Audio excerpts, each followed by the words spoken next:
Consequence Podcast Network.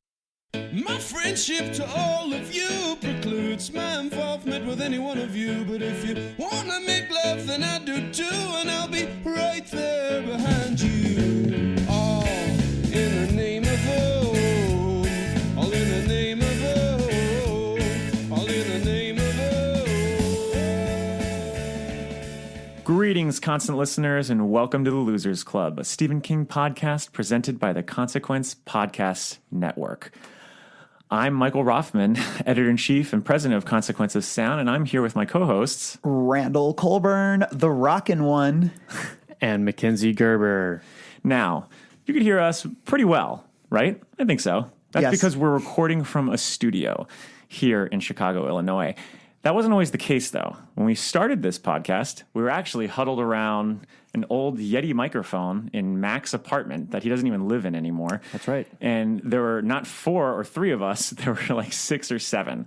So we wanted to go back to our older episodes and make sure that you, constant listener, actually have a good grasp on knowing that this is not how it's always going to sound.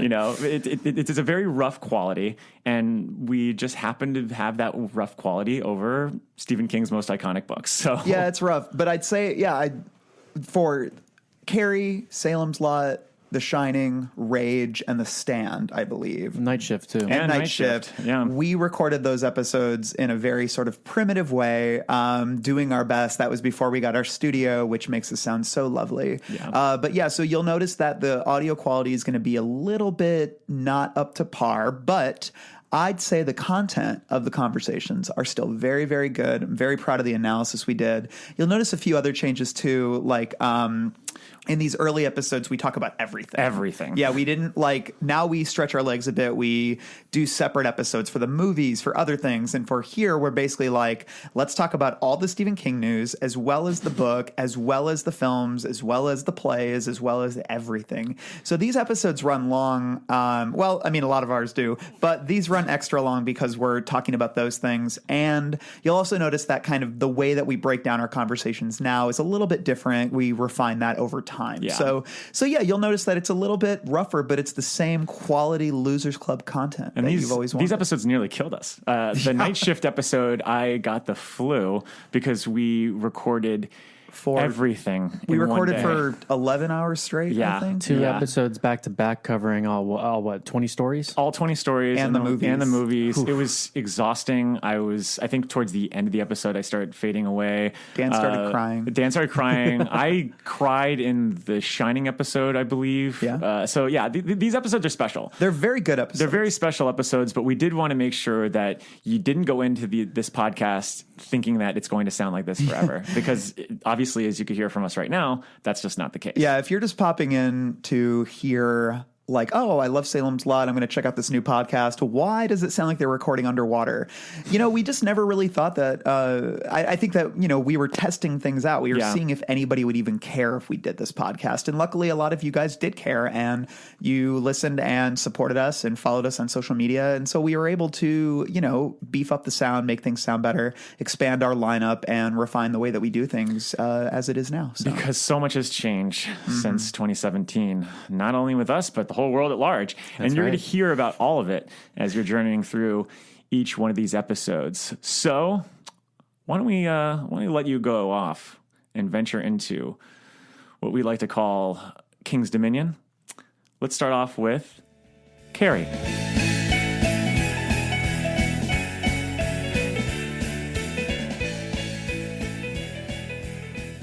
Hello, my name is Randall Colburn. I am a senior staff writer at Consequence of Sound.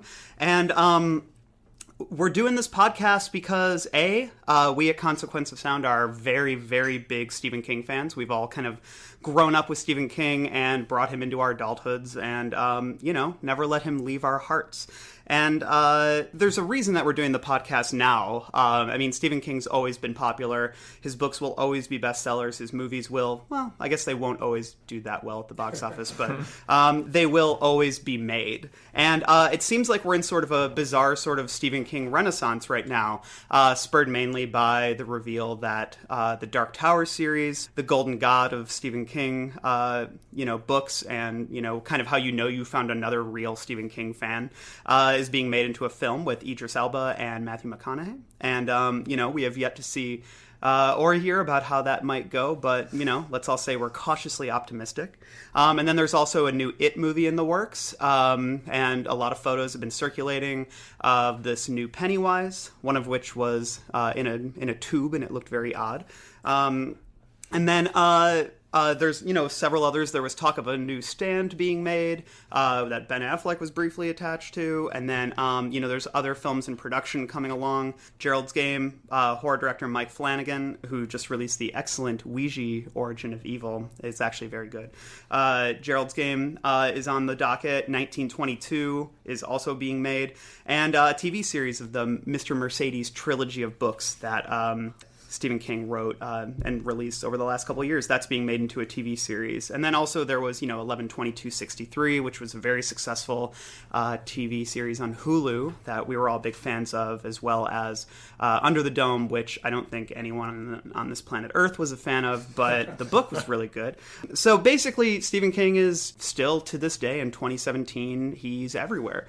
And that's really exciting for us because we love him. And so we figured it would be a good time, especially leading up to the Dark Tower, for someone to kind of go down the Stephen King rabbit hole, just go book by book in chronological order, and not just explore the themes and the characters and, what resonates about the book or doesn't, but also explore sort of the adaptations, because almost every Stephen King book has at least one film, television, comic book, or even stage play adaptation of his work. It's everywhere. So we figured this would be a good time to do that. But before we get started, we're obviously talking about Carrie today, his first book. Before we get started with that, though, we're going to go around and kind of just introduce ourselves and talk about how we got into Stephen King. As I said, my name is Randall. I got into Stephen King when I was when the Stand miniseries came out, which was a big event in the 90s that I'm sure if you're listening to this, you've either remember that or you have seen it. When I was a kid, that, 8 hours? That epic was, really exciting to me. I loved the ensemble cast. I loved, the darkness. I loved the good versus evil, the big battle and everything. And sort of after I saw that, I became sort of obsessed with the idea of Stephen King, but I was still a little too scared to try and read one of his books. But then my grandma had The Shining, The Dead Zone, and Christine in her basement, and I used to sneak down there and just read through and dare myself to read all the gory scenes. And then for Christmas one year, I was given The Stand because they knew I loved the movie. And that was the first book I read top to bottom. And after that, I was pretty much a convert. And my grandma gave me those 3 books soon after. I read those, and then I'm still reading them all today. So, and then sitting next to me is Consequence of Sound editor-in-chief, Michael Rothman. Hey, what's going on? Yeah, I grew up just loving scary stories and horror movies, and I don't know what it was about that genre that has always resonated with me. But Stephen King being basically looking over the overseer of modern horror, it was only inevitable that I was going to find him. But I think honestly, it might have been the poster for Pet Sematary that did it for me. I remember seeing it in theaters as a kid, and I also remember seeing it in the video stores. And there's just something about the way that I was always obsessed with scrapbooking and collaging, and there's something about that poster that's really haunting, and just you seeing the eye. And I think as a kid that really hit me hard, and I didn't really realize that it was Stephen King until I guess a couple years later. And when I connected the fact that similar to you, Randall, my parents also had a lot of the books in our house, and they were the old hardcovers that they had the original artwork on there. And I remember The Shining being terrified of it because the photo of Danny, or the drawing of Danny on there, has the kid with the silver eyes or something like that, and it just really scared me as a kid. So I mean, I was always into Stephen King, mostly through sadly through the really awful adaptations that I had seen, especially like not Pet Sematary, because I love that one, but there's like a few of them that I had watched just growing up that clearly like now we know there's like not as faithful to the original books as they are, and I think sometime in grade school I just started reading them alongside like Goosebumps and whatnot, and it just got really, really hooked. So, since then, it's knowing now how much of an expansive universe he has. It's been interesting to kind of be able to sort of how cinemaphiles and moviegoers today are enjoying all the cinematic universes in the Marvel universe or Star Wars. It's kind of like how I look at Stephen King right now. It's just, there's so much to explore. There's so much to learn. There's so much to really sink your teeth into, no pun intended for the next episode. It's so that was always something that resonated with me. So like just seeing the fact that like all these stories are coming alive again, and with filmmakers that really want to pay respects to like the source material, it's going to be like really interesting to see this new generation of films that come out. And that's not to discredit any of the films that came before, because I love those films like crazy. And what I've really liked is revisiting these books from an adult eye, because some of these are, especially now that we've been going back from square one and not seeing them from like either a high schooler or a grade schooler like point of view. It's seeing it from an adult that like is able to understand like where King was coming from with a lot of these books. And I think that's what's going to be really the most exciting part of this podcast, is kind of just wrestling not with just the themes and the characters and whatnot, but also just like where Stephen King's head was at when he was making these books. And I don't, I think that's like a big part of his catalog that a lot of people forget, is that it does come from one mind. And it's easy to forget about that when you realize like how much there is out there. So yeah, I've been like it's been King has haunted me for decades at this point. It's been a wild ride. It's been a wild ride. Let's move on to Consequence of Sound contributor and pretty badass musician, Matt Gerber. Hi. That's enough. Yeah. See you guys later. My introduction to King, I have to think back, and Justin will probably correct me, my brother Justin. The first thing I ever remember really seeing and resonating with me is the It miniseries. I remember being at my grandparents' house, which, they magically had cable for the first time probably ever. And for some reason, they allowed us to watch it. Now, I don't remember how old I was. Justin, do you know? I guess you were, 6. 8? God, 7, 8? I was young, and they let us watch this thing, and terrifying. I think I had a recurring dream about it, seeing his feet underneath the garage door for years after that. And why I'm a big Stephen King fan, I don't know, because it was such a point of horror in my young childhood. But I went from it to seeing some of the other miniseries and whatnot, The Stand, Tommyknockers, and I always loved that stuff. But I hadn't read anything. I think the first book I actually read was The Dark Tower, was The Gunslinger, in the 6th grade. And I didn't know what I was getting myself into. I didn't continue to read those, but I moved on after that. I think it really shaped my love for horror and scary stories, as Mike was saying. And from then on, I just kind of bonded with my older brother with horror movies and whatnot. And we just kind of dove into that more and more and more as we went on. But that was kind of my first introduction, was a scary clown. Very cool. Coming up next, we've got Consequence of Sound senior staff writer and pop culture polymath, Dan Caffrey. Hey everyone. I think Randall's saying that because I think at this point I'm the only person here who's read every single one of his books, right? I'm not saying that to like I think brag. yeah. What about all the short stories? No, not all the short stories, yeah. And I haven't Wait, have read... you read End of Watch? Yeah, I read End of Watch, okay. Recently, yeah. But I haven't read that Bizarre... Was it Bizarre Bad Dreams? Is that the one that just came out? I've read that. So you and I together, a little tag team, Voltron. I think between all of us, we've read them. Absolutely, Yes, I would agree with And of course, listeners will obviously be rereading them as the podcast goes throughout. So we're not going to do an episode where none of us have read the book. That'd be interesting, though. But I actually got into Stephen King through not a lesser known book, but maybe not one of his more notable ones. Like all of you, my parents had copies of a lot of the first editions of the books laying around, and I always wanted to read them. Like I remember seeing the cover for Needful Things in the dark half and asking my parents what they were about, and they would tell me, but they would always say, well, you're too young to read this, when I was 7 or 8. And then for whatever reason, when I was 9, which is when the Stand miniseries came out, I hadn't watched it, but that renewed my interest in it and like really begging them to read Stephen King. And I don't know why this age was suddenly fine for me to start reading them. My dad said, okay, you can try this one out, and it was Cycle of the Werewolf. I don't know if it's because I had pictures or something, but my dad was like, all right, you try this one out, and if you can handle it, you can move on to The Shining and all that. And so I read Cycle of the Werewolf. I didn't necessarily love it. It's not his best book by any means, but it did have these really great full-color illustrations by Bernie Wrightson, who I had liked a lot at that point for his comic book work. He did a version of Frankenstein that Mac actually got me for Christmas a few years ago that I enjoyed. I loved his work on Swamp Thing.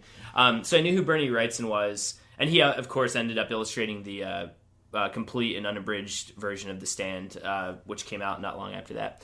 But anyway, so that was like a good gateway. It had pictures. It's a bit shorter of a book. I think he calls it a novella on... doesn't he? Yeah, it's not even really a novel. No, it's and almost like a half part graphic novel, part and it's novella. broken up by the months, right? Like there's the calendar structure. It's a cycle the cycle of the months and the year and the werewolf, which we'll of course get to once we talk about that book. So that was the first one I read, and I didn't necessarily love it, but I could tell that wasn't the full King experience. Like when I picked up The Stand and Needful Things and the Tommyknockers, which are these kind of house brick sized books, I could tell like, okay, this is where the real gold is. So although Cycle of the Werewolf is certainly not my favorite King book, I do credit it for getting me into the other stuff. And hey, and thanks to Dad for letting me finally read it. And after that, he would like once I got through that, he was like, all right, you can read the rest of it. So yeah, that is my King experience.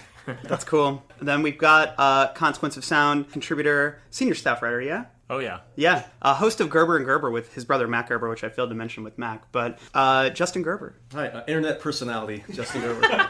Not quite internet star, little Justo from Damon. Well, again, I feel like a lot of our experiences begin with our grandparents, and once again, it begins with my grandmother, who had an original hardcover version of Misery. I remember I'd check out her books, and there was a picture of this guy in a wheelchair with his head in his hands, and then this large shadow of this person holding an axe. And I thought, what's this book? I was about 10 or 11 years old. And although I was not allowed to watch horror movies that young, I don't know how my brother was able to watch it, but that's another story. I was allowed to read Misery. And so Misery was my first Stephen King book. And I guess I was, like I said, about 10 or 11. And that's why I think I've been disturbed for about 25 years or so. Worth it, by the way. Great book, still a great book. We can get into that later on. Shortly after Misery, I was part of the Stephen King book club. Do you remember the commercials? No. Where I think this was related to Time magazine. You would get every month an original hardcover of a Stephen King book. Whoa. And I remember this was around the time, I guess this was probably 94 when Insomnia came out. I want to say it was around 94. Right. My favorite book. Great book. But I got the hardcover of that, and after that, every month or so, I remember I received the Dead Zone hardcover, Cujo, etc., Christine. And I've been riding the King train ever since. I love them. So that's our crew. We might have a few others popping in here or there. The Losers Club is open to many members. Any loser is welcome who loves Stephen King. Yes. Don't you see? Don't you see how clear it all is? Not only can you see the future, I can change it. You can change it, exactly. We're going to begin by talking about a little thing called Carrie, the book that Stephen wrote, while drinking a lot of wine, and basically threw it in the trash, and his wife fished it out. From what I remember, they were, Stephen King and his wife, Tabitha King, also a writer, were living in a trailer park at the time, and it wasn't his first book. He had a bunch of false starts on other books, and books that he calls trunk novels that he had put away. But he was working on this one, and he'd thrown it away, and Tabitha dug it out of the trash. And I believe the story goes that she read it, and she felt that he really captured what it was like being a girl in high school, like a misfit in high school, and was sort of the catalyst for him getting it published. She was a big help and inspiration for that, I believe, is how the story goes. So that's how Carrie came to fruition. Of course, the rest, as they say, is history. Great. Then we're going to just begin with sort of, a reminder of what Carrie is about. Justin? This comes from the back of the 2002 republication of Carrie. The brief synopsis is this. Carrie may be picked on by her classmates, but she has a gift. She can move things with her mind. Doors lock, candles fall. This is her power and her problem. Then, an act of kindness, as spontaneous as the vicious taunts of her classmates, offers Carrie a chance to be a normal, until an unexpected cruelty turns her gift into a weapon of horror and destruction that no one will ever forget. Sounds good. I gotta say, that's giving away like the whole Spoiler alert. Well, horrific things happen. That is what's funny about Carrie, is because, of course, it's famous for the pig's blood scene and the prom scene and the actual destruction she causes. But Mac brings up a good point. That doesn't happen until, the last act of the book, really. It's all alluded to throughout. I think a good way to get into a Stephen King book is what we like to call the hook. And I think with every Stephen King book, no matter how complex it is, no matter how nuanced and twisty-turvy it becomes, he usually has sort of like one central hook on which to sort of hang your hat on a story. And I think in Carrie, sort of that hook is telekinesis, the idea of telekinesis, and that is Carrie's, way to overcome or in many ways succumb to what she's struggling through. And so how do we feel, what do we feel like the telekinesis represents? What are some of the greater themes at work in Carrie? Justin? I think there's a lot of analogy, especially in the book, she kind of comes into her full powers once she has her period. So I think the telekinesis and her full grasp of the telekinesis has a lot to do with her blossoming and becoming a woman and entering into her fullest potential. So I think there's a lot going on there. And obviously, the repression has a lot to do with it. There's a lot of repression going on. And I feel like that's what ends up happening ultimately with her telekinetic abilities has a lot to do with her 15, 16 years of being totally repressed and having this explosion going on. And that's a pretty classic theme, I think, even in comic books. Like in X-Men, most of the mutants' powers don't become unlocked until they're in high school, and a lot of it is associated with being picked on. No matter who you are in high school, even if you're the prom queen or whoever, the most popular person, the most unpopular person, it's a time of super intense emotion, no matter which way you twist it. A lot of first-time relationships are happening. It feels like everything that you're feeling is just amplified that much. And so I think that ties into the unleashing of her powers. And of course they happen, with her period, like you said, and also with her getting tampons thrown at her in the shower while she's having her period. So I think it's this mixture of normal biological things that would happen to any woman, but also really traumatic abuse that happens to you in high school if you're picked on. I think it also could be kind of ascribed to like the idea of a sexual awakening, if you think. I mean, like the whole like idea of the prom is this explosion, or this she's definitely she's basically like taking her powers and just in using them to her fullest potential and exploring her own. I mean, at this you see her exploring her own body and her own ways and her own design throughout the whole book, leading up to the scene where she's actually the moment. And I think you could kind of like parallel that with just our own, like just finding our own sexual identity. Prom's such a big deal in high school. It is like, and I think again, like we'll probably talk about that soon, is that's why I feel like that the time period this is set in is so important too, because it is such an antiquated like look in certain respects of just how even just like the sexual, like, how we find our own sexual identities and such. Yeah, I also think it's interesting because you have these people basically talking about her telekinetic abilities, and obviously it's extremely dangerous. I mean, everything that she does in this movie, book, excuse me. Everything she does in the book, whether it's inadvertent or unconscious, it's always something that ends up being pretty dangerous, with people around her, and it's very funny because I feel like so much of the book is from her perspective, but so much of the book is also blaming her for all these things that happen and all these terrible things that are happening to other people, even though she's really the one being wronged. And I guess it's interesting that King decided to take such a scientific point of view with it, and so much of it is steeped in God and her mother and the relationship with religion and everything, which I also thought was really interesting. Yeah, I'd say that. I mean, I would describe Carrie as a coming-of-age tragedy. Yes. It's less of, I think in coming-of-age stories, they're usually telling the story of someone struggling with, getting older, coping with their bodies changing, and dealing with social dynamics as they change.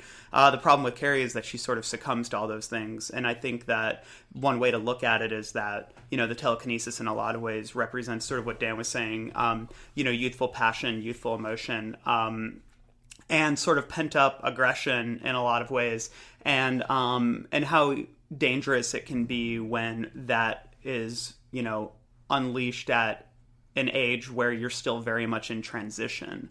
In the end, I think what is notable about Carrie is that, and this is something that is in my craw a little bit after watching the 2013 remake of Carrie, which we all loved. My condolences, by the way.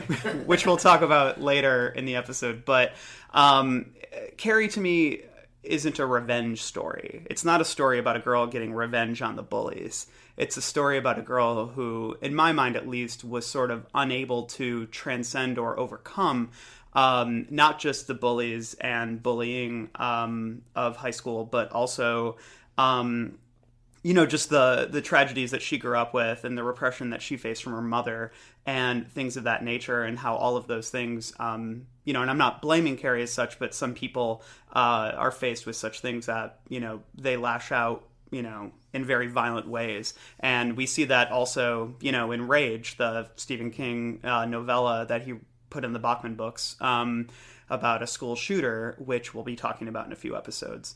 So I think maybe some themes about, repression, but also unchecked rage I think those themes are pretty prevalent in Stephen King's mind early on.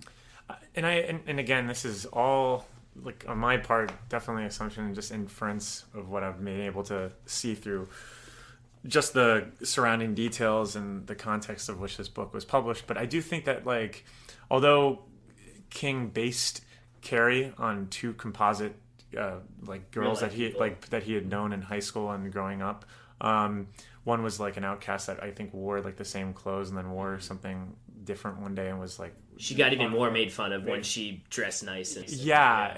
But I do think that he instills a lot of himself into this story too.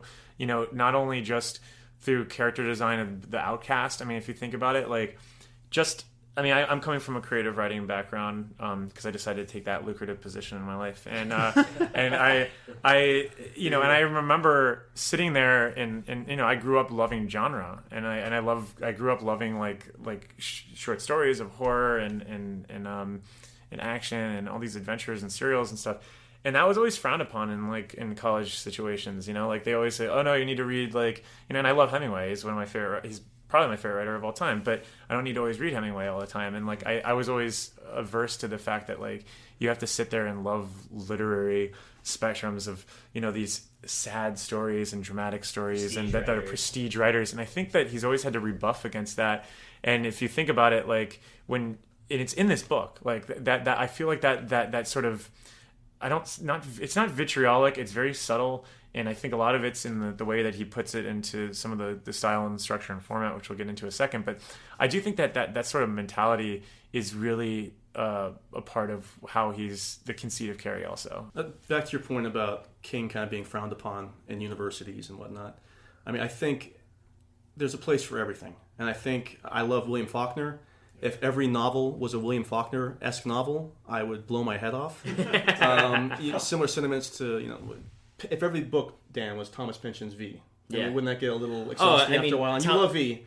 But so my point is, not everything can be Faulkner, not everything can be King, but not everything can be Faulkner. And I think there's a place for every type of genre, every type of novel, or any type of story, really.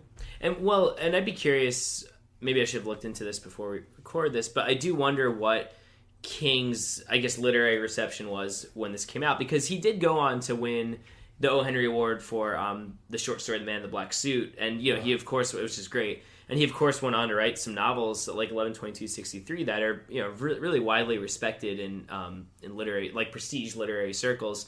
So when Carrie came out, I guess, do you guys think that, I don't at all deny that King himself certainly felt like a misfit at that point. I mean, he was living in a trailer park and he had several kids to raise, and I don't know if he was picked on like Carrie was in high school. I don't think he was, but I don't think he was the prom king or something either, So I guess, do you guys know, just when he kind of came on the scene, was he looked down upon by, I guess, some snootier critics? Like, I know Harold Bloom doesn't like Stephen King, and I can't stand listening to Harold Bloom talk, but I was just curious if you guys knew anything about that.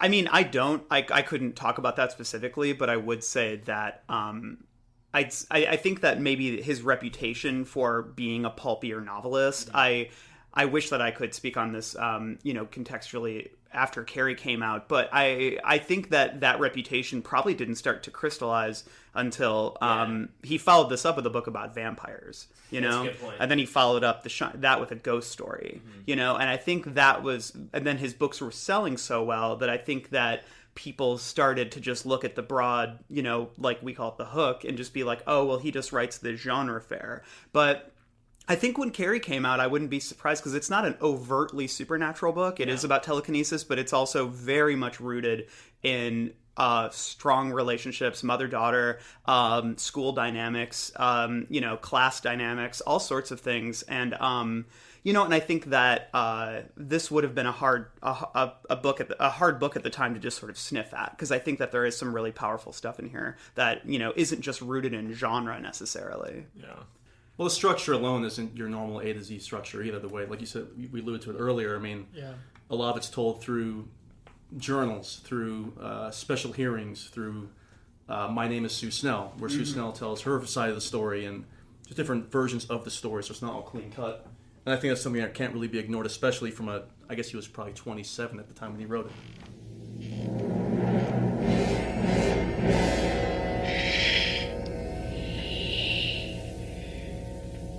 Look at me. Look at me, teacher. Yeah, so why do we think that Stephen King decided to write the book in the way that he did? Because he goes from, sort of third-person narration with Carrie and her mother and sort of Carrie's perspective. But then we also visit, books that were written after the events of Carrie. One written by one of the other protagonists, Sue Snell, one of the girls who picked on Carrie in the beginning, but in the end tried to become an ally to her. And then also a book called, Silences, or like the Shadow Exploded was the one I was thinking of. Yeah. And so why do you think we revisit all these different books and narratives, and what sort of picture of Carrie is King trying to create through this structure? Well, it's interesting because even though he has several different sources cited throughout the book, memoirs and newspaper clippings and whatnot, or just firsthand accounts, they all he doesn't really play up the unreliable narrator thing. Like, everyone sees Carrie the same way, more or less, don't they? Maybe some of the people who picked on her, they aren't quite sympathetic to her, but as far as the facts go, there isn't a lot that's disputed, right, among the different people. And King hasn't. He's had other books that certainly include it does this, like they'll include newspaper clippings or whatever else, but for the most part, I don't think he's fully relied on that kind of structure to the extent that he does in Carrie in any other book. I'm wondering if it's a boon or a hindrance to the book. I like Carrie a lot as a novel, but the structure's always been interesting to me because I never remember it being in that structure. So I wonder how effective it is, and if he should or should not have done it. The thing is, I like a lot. I think everybody here saw the movie before they read the book. Yes. So as you go into the book, you kind of know where it's all heading. But if you try to read the novel as a total virgin reading the novel. We can get into sexuality later on. I'm saying as a total novice, you've never heard about Carrie, you're just reading for the first time. There are a lot of great moments where you'll hear the story of Carrie and her mother in high school as we're going along, and then we'll flash forward to the future, and then there'll be little hints as to what's to come. Mm-hmm. It's not laid out right away what's going to happen. We know that something awful is going to happen. And I think taking that format, and it's something that King has really excelled at over the years, is kind of dropping little bombs as to like, and we never saw them again, or and that's the last time they saw each other, and then you keep going on. I think I actually do enjoy that format. The only thing I think is clunky is a lot of the telekinetic discussion, like from your scientific journal portions of the novel. I don't know if telekinesis will ever be dated, since we don't really know the full truth of telekinesis, but it's sort of treated in a way that nobody's ever talked about telekinesis before. And I guess in 1974, maybe people weren't talking about telekinesis, but I feel it's so entrenched in pop culture now, where everybody knows if you've got psychic powers and what that means. Well, and a lot of it's dedicated to the book itself. And that's another reason I think that a lot of these failed remakes fail, because they just don't quite work when it's set now, when everyone's so in the know with these things and the supernatural, and because you've had exposure to all this stuff through the internet and whatnot. I mean, you bring up an interesting point, which is like reading Carrie without knowing about the pig's blood and the prom. Could anybody in this culture even do that now? In a lot of ways, Carrie, proms have sort of become intrinsically tied with the iconography of Carrie, the bloody figure on the stage, and of course we still love proms, but it's like I think that there is always sort of the joke that, oh, what if somebody pulls a Carrie at prom and things of that nature. It's a very iconic sort of thing, and I almost feel like it's interesting to think of people reading the book, and I think what Stephen King was trying to do by hinting at a massive tragedy, because they hint at Tommy's death before it happens. They hint at all the people dying in they basically hint that something bad will happen at prom throughout the whole book. And I think that in a weird way, what he was doing to set up tension, because Stephen King loves in his books to hint at future tragedy. They never saw them again. I know, sometimes it's really cheesy, and it'll be like, see you later. He wouldn't see them later, and that's an exaggeration, but I think that he has a penchant for doing that, but I think him setting it up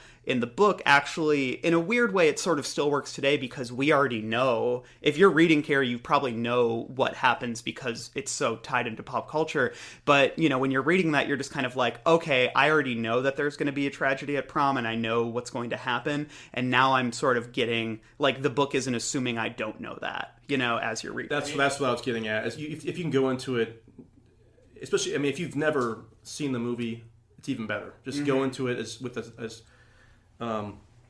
just go into it not knowing anything about it. I think is probably the best way to go. And if you can't, I'm running myself in circles. The bottom line is, if you try to look at it from a 1974 perspective, you're reading it before the movie came out. Nobody knows who Stephen King is.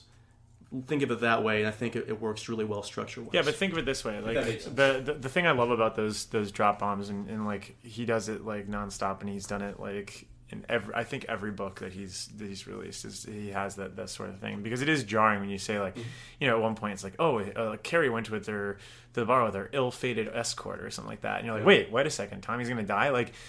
There's something about taking that detail and then applying that knowledge to everything that's going to happen to that character leading up to it, because it's for example, I watched Green Room again last night, and Anton Yelchin passed away last year tragically, and I had not seen the film since his death. I'd seen it a couple times in theaters, and then he had died a few weeks after that, and I had not seen it since then. And now, having known that knowledge he is dead, and then watching that film, there's something that does change that viewing for me. I would watch it and go, oh my god, this is so weird that first off, spoiler, well, I don't want to do any spoilers in Green Room, but just watching it and feeling, and you see and you go, oh my god, there's so much potential with this star, it's so much young, or blah, blah, blah, and his performance takes an elevated height. And I think that logic applies to the way that he writes these stories. When you watch and you know that these things are going to happen to these characters, you start latching onto them a little bit more. Oh my god, this this is awful. Like in It, when you know that like was it Stan Uris one of the characters like happens in like when you go back after that and you see those characters, you're like, oh my gosh, like this is so awful. Like now I know where his fate is going to lead to, and so you care about the characters more often, and that's why I think his characters are so iconic in that way. Mm-hmm. Yeah, no, I agree, and I think that to me, I love the structure. I don't think he ever really does this again. No, I don't think so. Not to this extent. No. We might be wrong, but I can't remember. Like I said, there's snippets of it in other books, but I don't think he relies on that completely. No, not throughout. There might be certain sections. But. Yeah, and it's interesting because I do love that structure. I think what it does is it forces you to all of a sudden look at the story in a completely different way when you find these little tidbits out about a character maybe not surviving. And I mean, it just totally changes your perception because then you start to care about that character way before you even should because something you're a little bit more invested. I think that's really true because I think that I don't know that I would trust or care about Tommy as much if I didn't know that this was going to end really badly for him. He's just a hunk. He's just a hunk. By also doing these documents and showing that there is some like he's building his world, and like when you read this book, what is so amazing is that he's able to actually create like kind of a mini world. And like granted, and we're going to talk about this later on. I don't think this is as connected to the King universe as much, but he creates he references Lewiston, he talks about like Chamberlain being close to Lewiston in Maine, which is their second largest city, and that gives it a little more grounding, you understand that, and then by connecting it to some commission, think about it, this is the 70s and the late 60s, government was a huge source, it wasn't as we weren't as anti-government as we were back then, so it gives it a little more grounded basis in fact of at the time if you're reading this being oh wow, so the US took notice of this small town that's going to happen, the gravity of the situation is so much more real. And what's interesting watching with this format is that the point of view shifts because a lot of it could be from Sue, so when you actually do understand what happens to Sue,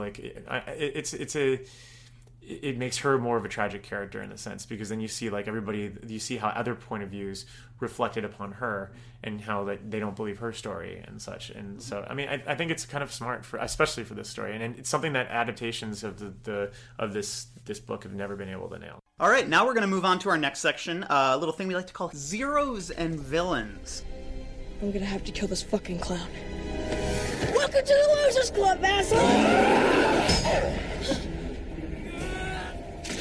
Here we just talk about characters, who we like, who we don't. So why don't we kind of go in a circle here and maybe touch on a character that maybe a character that really spoke to us and that we thought really popped on the page and really worked, and then also a character who maybe didn't work as much. I'll start, and I think the character that I find myself really drawing towards, and I think it might not even be because of how well the character is written, but more because I'm interested in how this archetype plays out in Stephen King, is Billy Nolan, the bully, played by John Travolta in the movie, and some no name in the remake. And he's the the cool sort of greaser guy. Well, actually, he's really not that cool. He's kind of a burnout. Yeah, he's like a hick, which is actually a really interesting dynamic that I feel like they really don't touch on in the remake, and they only a little bit touch on with Travolta.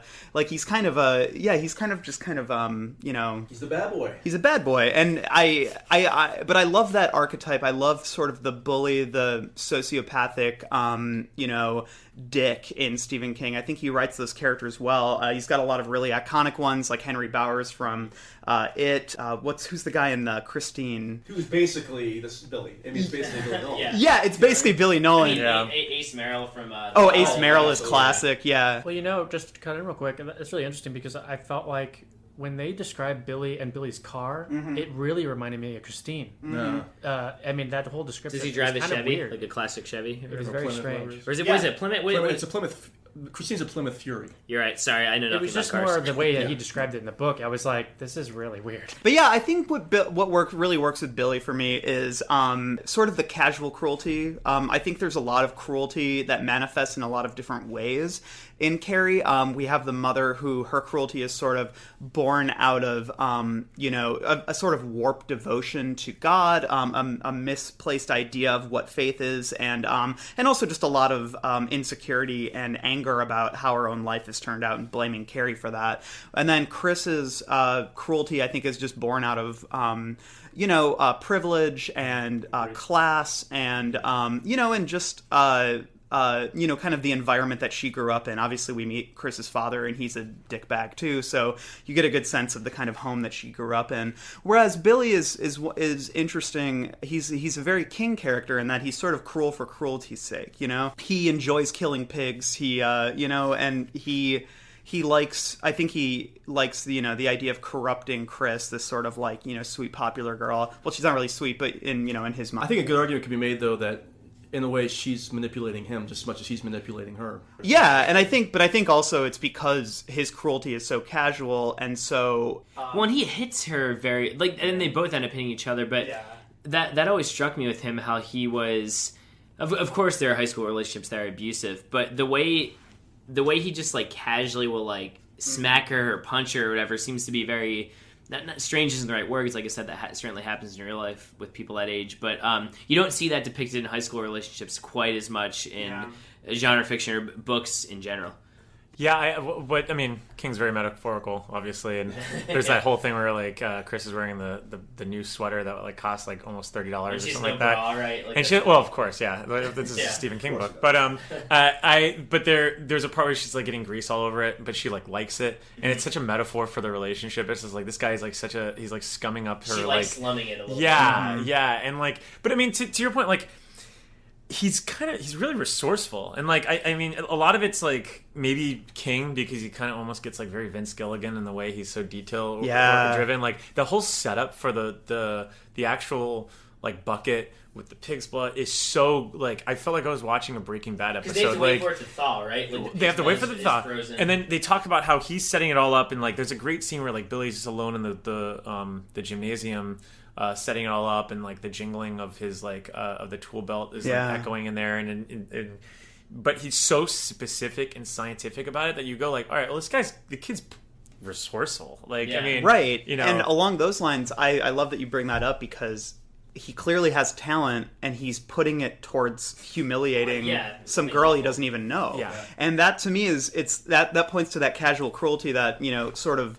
I don't know if it's sociopathy or psychopathy, but there's something unhinged about him deep down, and I think that's the case with a lot of Stephen King's bullies, where their cruelty really knows no bounds. In a lot of stories, bullies are usually revealed to be vulnerable, and they're only lashing out because they have a hard home life or they're misunderstood. Stephen King's bullies aren't like that. They're genuinely evil for the most part. I mean, especially Henry Bowers, but I think Billy is too. And I find that a very interesting point of King. But I think the character that I identify with less is I think she's written a little.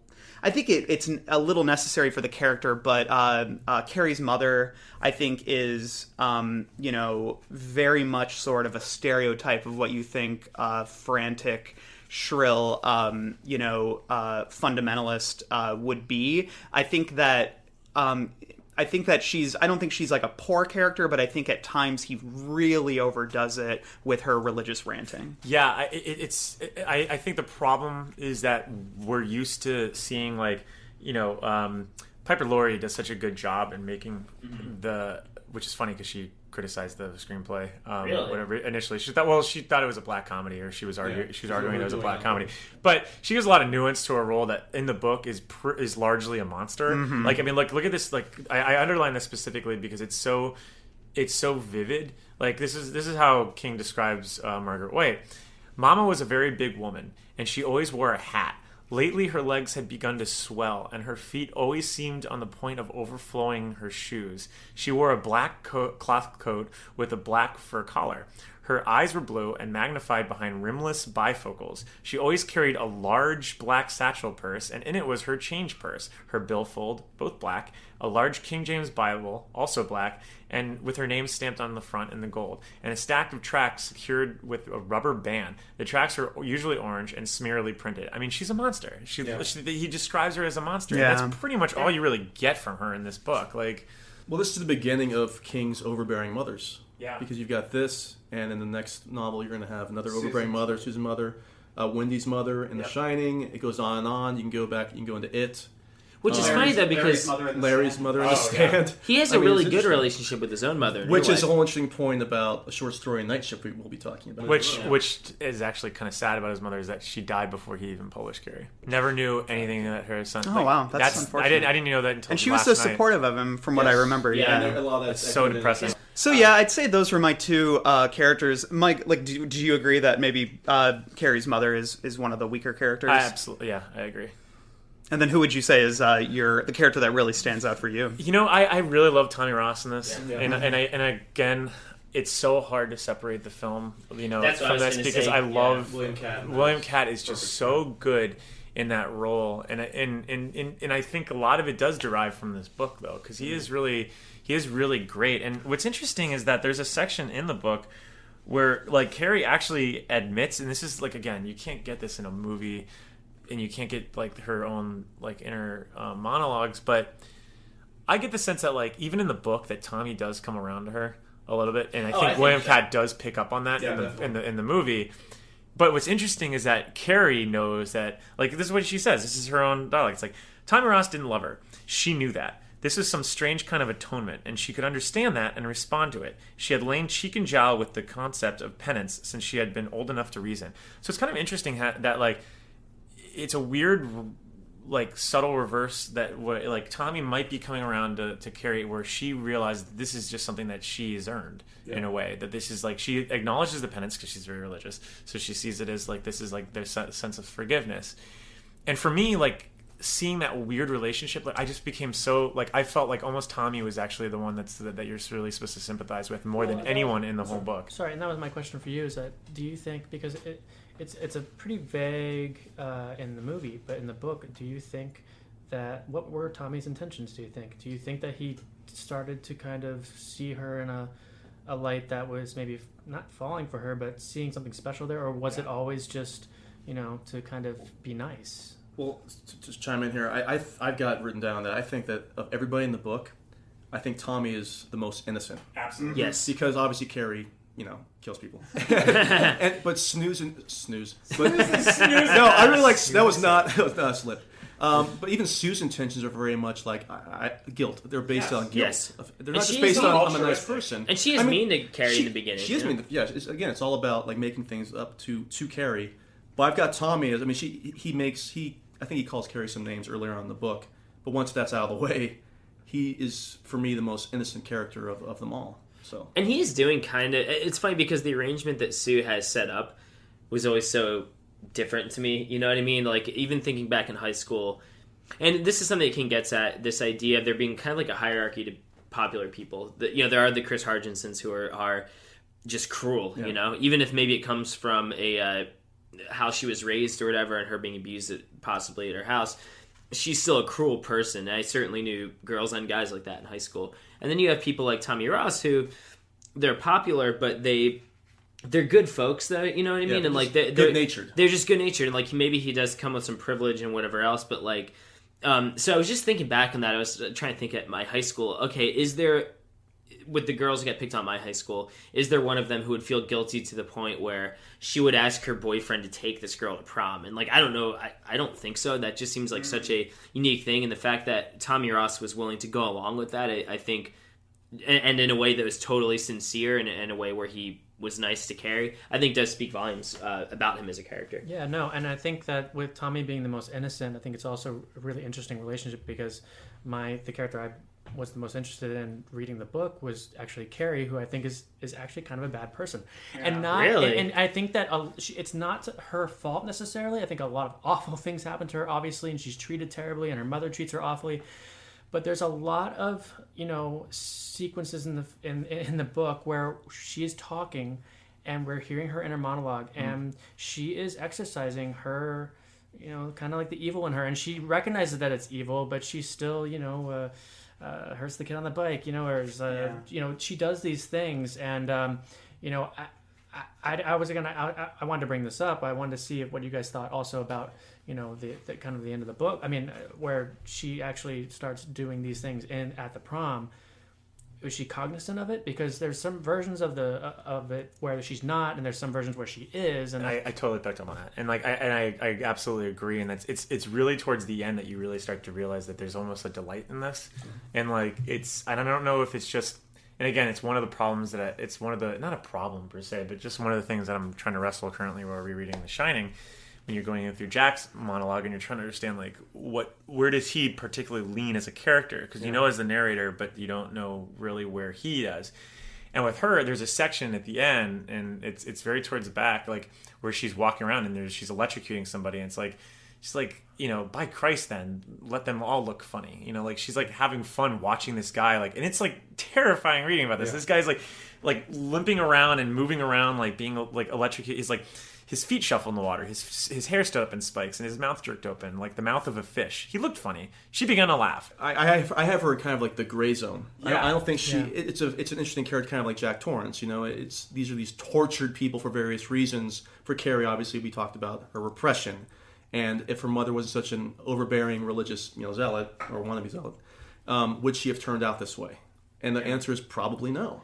And so a lot of that also goes back to you can't blame everything on the abuser. Right. No, that's true. What is justified? But that's something that makes this character so unique and memorable too. Though she's not an out and out crazy villain. She's Carrie. Yeah. And it's funny too because in the movie, and we'll talk about this more when we get to adaptations. But the movie I think does go more towards the idea that she is not quite aware of what she's doing. You don't really see her being, you don't see her enjoying any of it in the movie. She's kind of spaced out while she's doing it.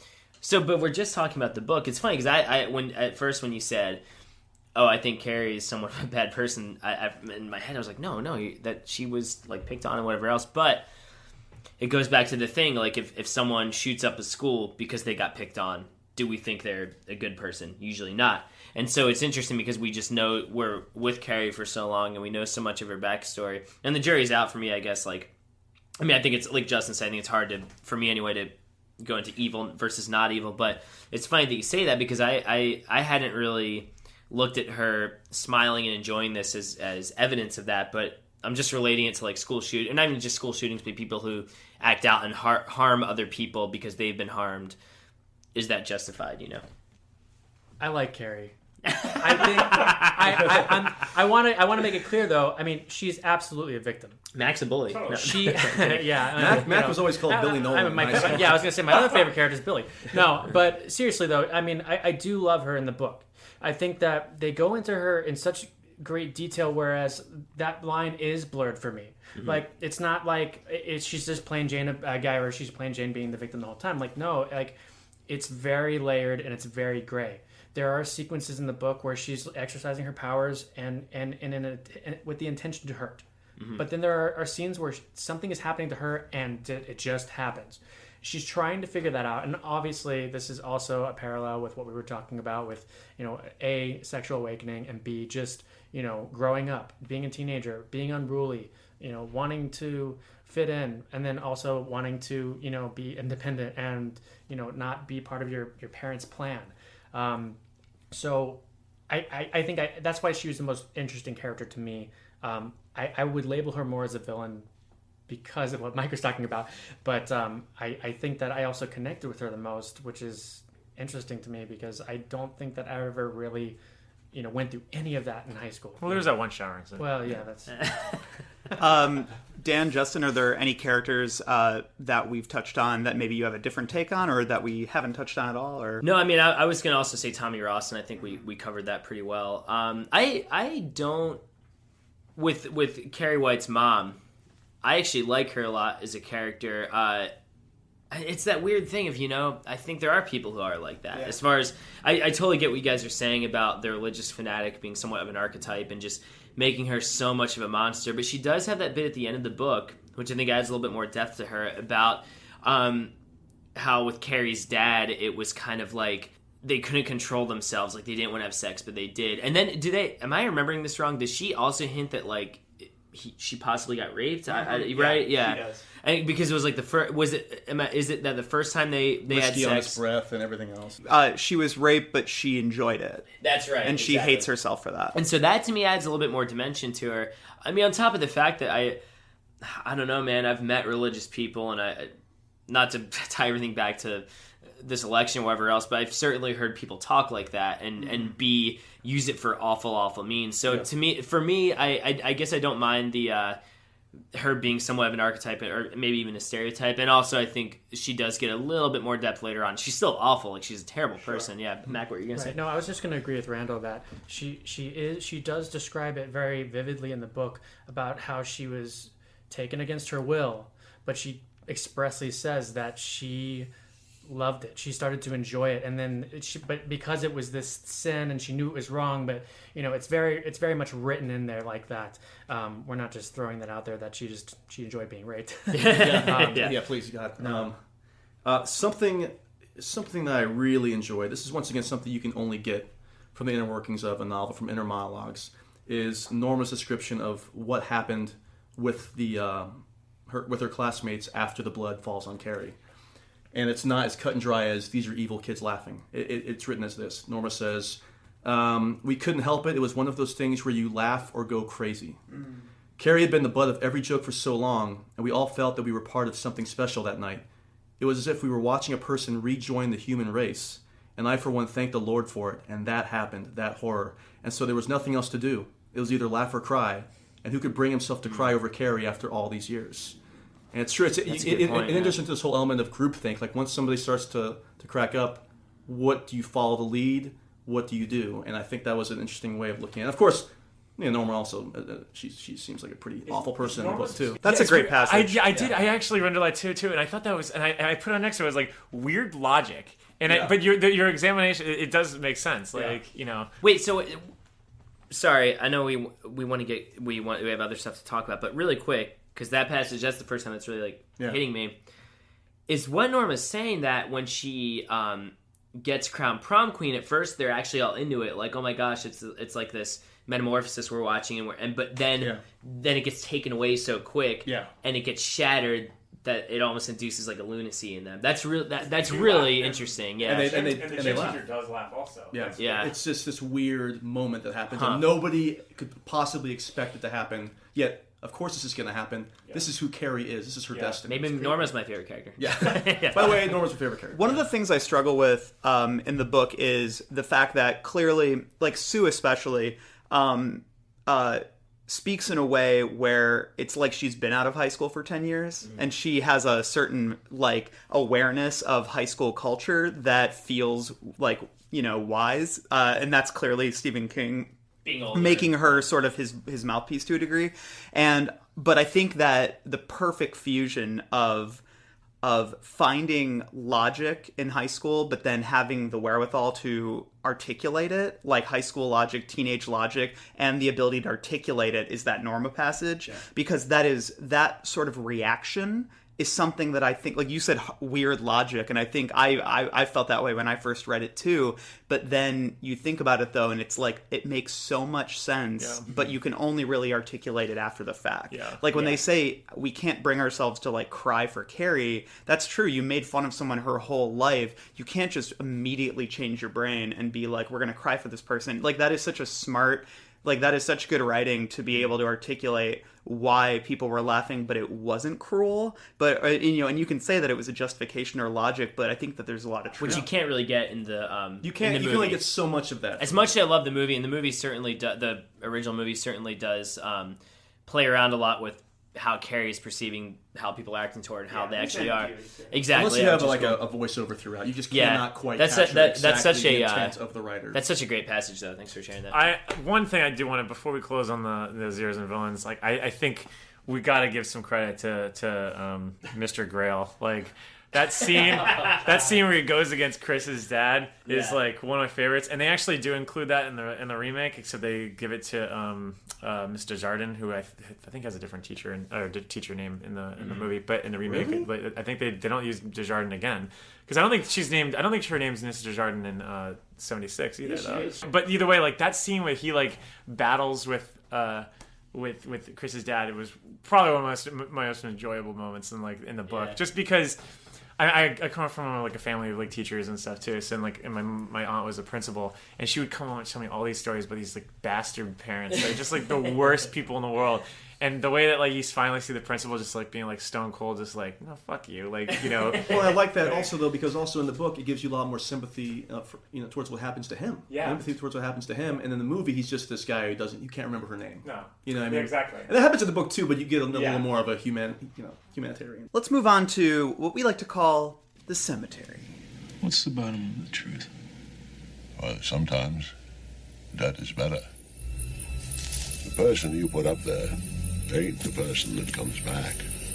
It may look like that person, but it ain't that person. Because whatever lives in the ground beyond that cemetery ain't human at all. This is where we like to talk about the creepiest moments, the iconic deaths, things that really stick with us. For me, I think, there's a lot of, especially near the end, there's a lot of violence, there's a lot of insanity, but the most visceral moment of horror for me is literally the bucket hitting Tommy's head. Yes, There's something so visceral about that, and about the violence of the image. Of just this sharp cold bucket striking somebody in the head, and I think especially with thinking of the 70s movie, there's something really visceral to me about William Katz's hair. Like his just like that big bright blonde hair, like fro. that's how when I read the book, I had the movie edition, and there were photos of him in it, and I remember that's how I always envisioned it when I read the book. De Palma captures that moment to perfection because like the King actually writes that scene exactly how it is, where everything's quiet, where all you could hear is the metal, which is great. Like I agree. Yeah, that scene is just like so bad. My favorite scene in the book, and like again, it's like when we get to the next books, I really love Sense of Place for him. Like I think like King is one of my favorite writers. Like one of the reasons why I love him so much is that he gets you to he's great at showing scope. And he's great at getting you to that location. And my favorite scene, and it's not in the movie, is where Sue's alone in her house, and she knows that something's wrong. She's first off starts to worry that Tommy's gonna fall in love with Carrie. So she starts getting ready to go. And what they gloss over in the movie is, and all the movies actually, is that she's alone in the house when the shit goes down. And she looks out, she hears the whistle. Like there's a part where it's like, the town hall whistle went off every day at 12 noon, and that was all, except to call the volunteer fire department during grass fire season in August and September. It was strictly for major disasters, and its sound was dreamy and terrifying in the empty house. She went to the window, but slowly. The shrieking of the whistle rose and fell, rose and fell. Somewhere, horns were beginning to blat, as if for a wedding. She could see her reflection in the darkened glass, lips parted, eyes wide, and then the condensation of her breath obscured it. And it goes into this whole thing of her being alone in this house, and she hears the whistle.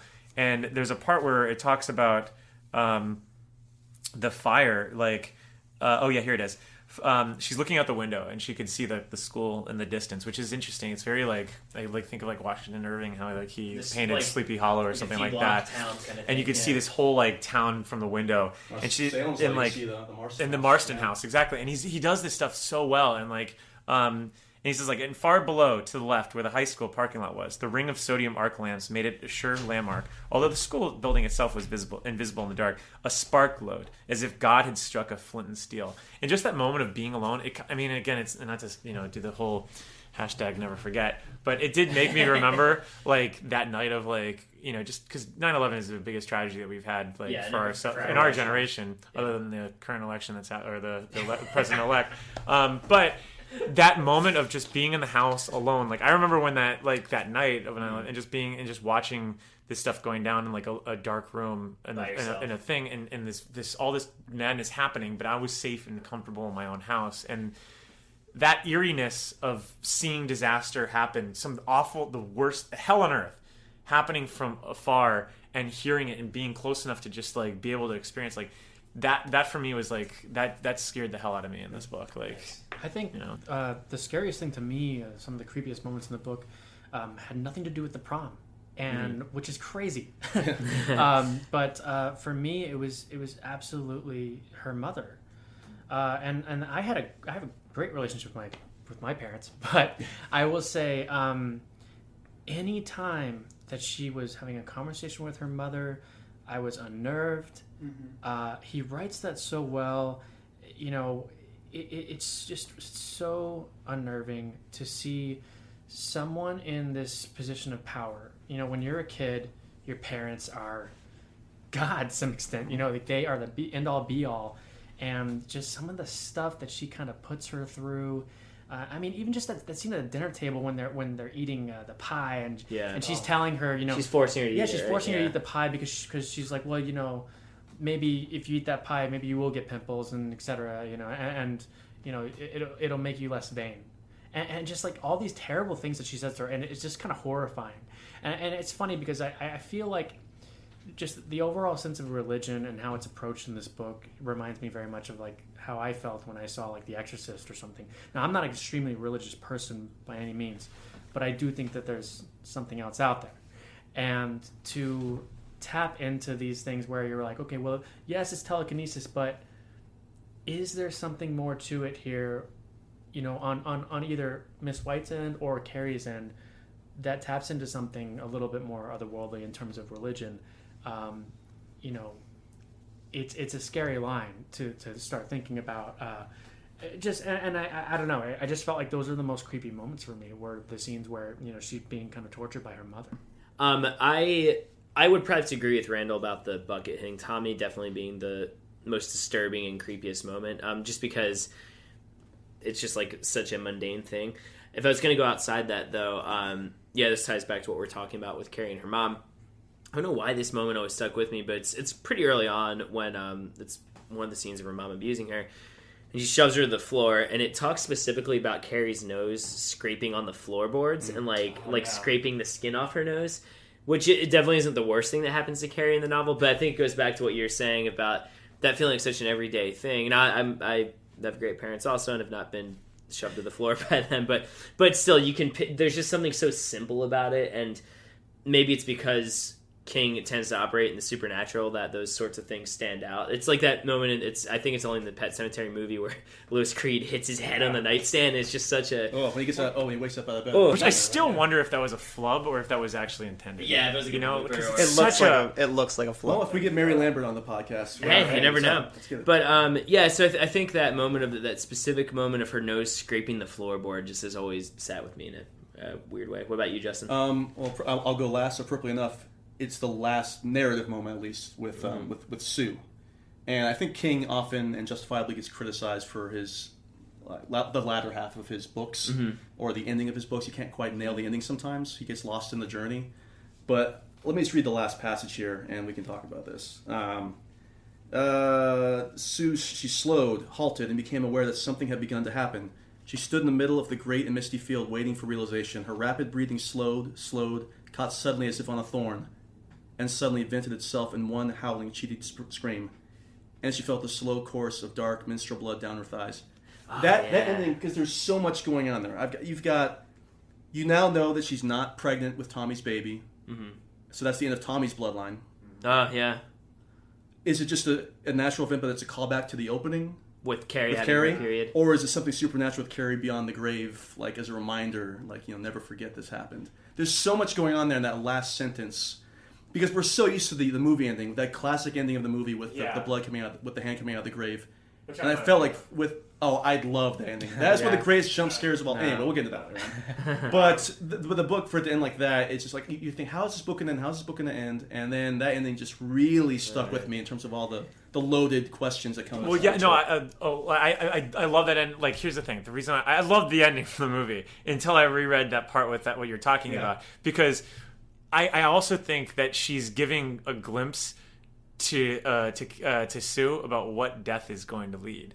Like, it's going to be nothing. It's going to be absolute, like, dark black. You have the light, and then it's just nothing, and just like absolute a vacuum. Yeah. And then I think there's I gotta have to look back, but I think there's a part where Sue like now has to live her life knowing where that's going to lead to. And I thought, oh my fucking God, that is such a cruel punishment. It's such a loaded ending. It's so finite. It's so finite and it's definitive, but it's so. And you'd never be able to capture it on film. Exactly. You'd never be able to capture that on film unless you got to like some weird ass 2001-esque ending where you see her just like a interstellar thing where she's floating in blackness and like and I'm sitting here and I see darkness. But no, but like that honestly, like reading that was just like, oh man, that is so much more effective than the jump scare. But I mean, again, I don't hate the jump. It's after reading that. No, and I was just gonna say with that, how you were saying like, is this kind of this thing where she's going to be haunted by this forever, as that, and that's like the reminder almost of it. Anytime she has her period, which is also kind of sad and scary because with Miss White talking about how with the holy origins of the period is kind of like a punishment or a reminder of Eve's original sin. In her original sin is what happened. Right. And then one can also look at it like maybe there's been a TK awakening in Sue. I mean, you never know. Yeah, exactly. Oh man, Carrie too. Coming up after the break. Now we'd like to have a little fun on the podcast. A little section we like to call Pound Cake, which is a reference to 11/22/63's cheeky way of talking about sex. After all you've been taught, everyone in bad, Mama. Everything in the sin. Come to your closet and pray. Ask to be forgiven. He's a nice boy, Mom. You like him. You really like him, Mama. The thing is, as much as we love Stephen King, we all kind of derive a great deal of enjoyment with the way that he talks about sex. And I think we all sort of wondered, oh, well, he's like that in his later books, but was he like that in his early books too? And the definitive answer is yes. Absolutely. So we like to just kind of break down some of the funnier, sexual language that he likes to use. And I guess I'll kick it off with one. That it's a phrase that he likes to use a lot for small breasts. And it's a phrase called nubs. And he I think I first noticed it in when I was listening to David Morse narrate Revival on audiobook. Star of Hearts and Atlantis and The Green Mile. With Anton Yelkin. And he was describing a preteen girl's sweater nubs. And it was sweater nubbins or sweater nubbins. And it was such an unfortunate phrase. And then when I was reading Carrie, there was the phrase token nubs. So he really did it. Like, that was from the beginning. He's been using that term. Oh boy. Well, maybe it was a deliberate callback. Remember Carrie when I mentioned sweater nubs? What if he's like, oh yeah, Carrie doesn't have a lot of like Dark Tower connections, so I had to, connect it. It's all connected. Yeah, another thing. Yeah, no, I was just gonna say like the first time I read that, I started laughing because I knew that was gonna be a section in our book. Our podcast. I just felt like there's tons of references like that. And the thing that to me though is that they are all very dated references. Mm-hmm. So they might not be like to us. I don't refer to anything as nubbins. Speak for yourself. However, I think we did some research though. I think a lot of these things might have been like a lot of slang that was maybe used in the 50s, 70s, and the 60s. When he was growing up. So. Sure. Well, does anybody have any references written down? To Chris Hardigan, to Chris's her upper thighs, or whatever it is. He loves Chris. I've taken it upon myself in every one of his books to underline as much sexual tension with an S at the top of my pages. Carrie has so far has the most. He is, to quote Elaine Bennis, he's obsessed with breasts. It's very true. Every character, I think, almost every woman that is introduced, the size or movement or whatever of her breasts is discussed deeply. Discouraging. Well, here's her silver whistle dangled between her small breasts. And if her shorts were the ones that she had been wearing on Friday, no trace of Carrie's bloody handprint remained. It's just like, what do we give a shit if the whistle dangled between her breasts? It's so ridiculous. Like, Sue went over and slid carefully into the vacant side of Chris's booth.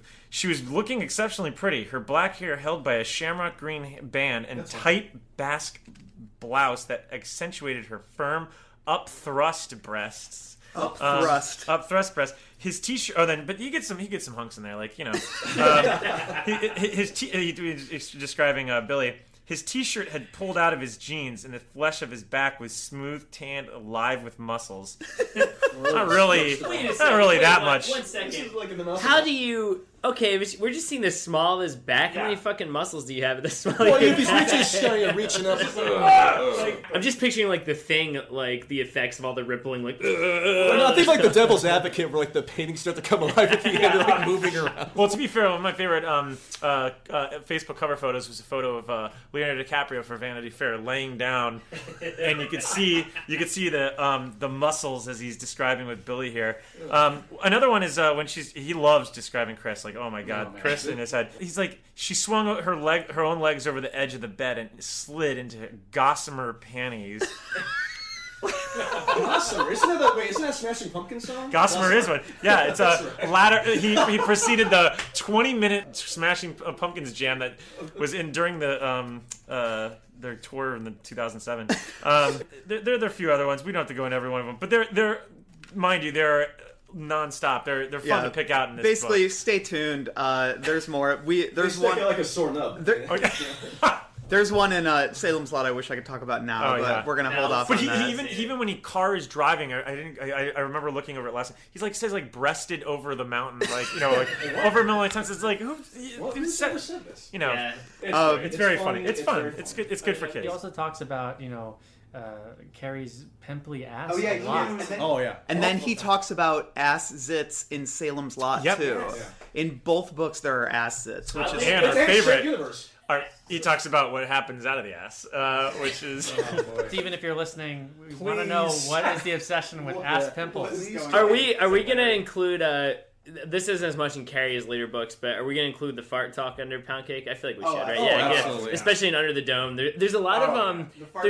there's a lot of people getting beat up and then as a result farting or shitting their pants in lots of books. Salem's Lot Salem's Lot is the creme de la creme of that. The creme de la crap. It has gotten so prevalent that when I was rewatching Salem's Lot, and we can talk about this in the next podcast, but there's when Fred Ward in the show is caught with the shotgun. I was like Fred Willard, not Fred Ward. Yeah, Fred Ward from Tremors. No, Fred Willard. Forgot he was in Road Trip. But yeah, Fred Willard is wearing red boxers, and I was wondering. I was I wonder if Toby Hooper made him shit his pants. No, didn't. Even though they combined his character. But anyway, we don't have to talk too much about Pound Cake, I guess. But so I think we'll wrap up our discussion of the book. Stay tuned for we have more to say on the various adaptations. But I think we all just want to kind of offer our overall thoughts on the book, our overall review. Dad, can we go now? You ready? Yeah, we've been ready for an hour. Okay, I'll be right there. You said that a half hour ago. Yeah, my dad's weird. He gets like that when he's writing. I think that, for me, Carrie is a very good book, and especially a really impressive debut. And I think it's sort of an interesting debut for King in that it really didn't telegraph the diversity and where his career was going to go. I mean, Carrie, we talk about how he builds the world of it, but it's still King went on to write such epics, these books that had huge ensembles and that traversed so much land, so many themes, so many different things. But Carrie is a relatively small story in terms of scope and character as well. And so, and I guess that makes sense for a first novel, but it is sort of an interesting first entry into King. And it's not one, if somebody asked me what Stephen King book should I read to get into King, I probably wouldn't say Carrie. I don't think that it's probably a great intro necessarily, but I think overall for me, I'm very struck by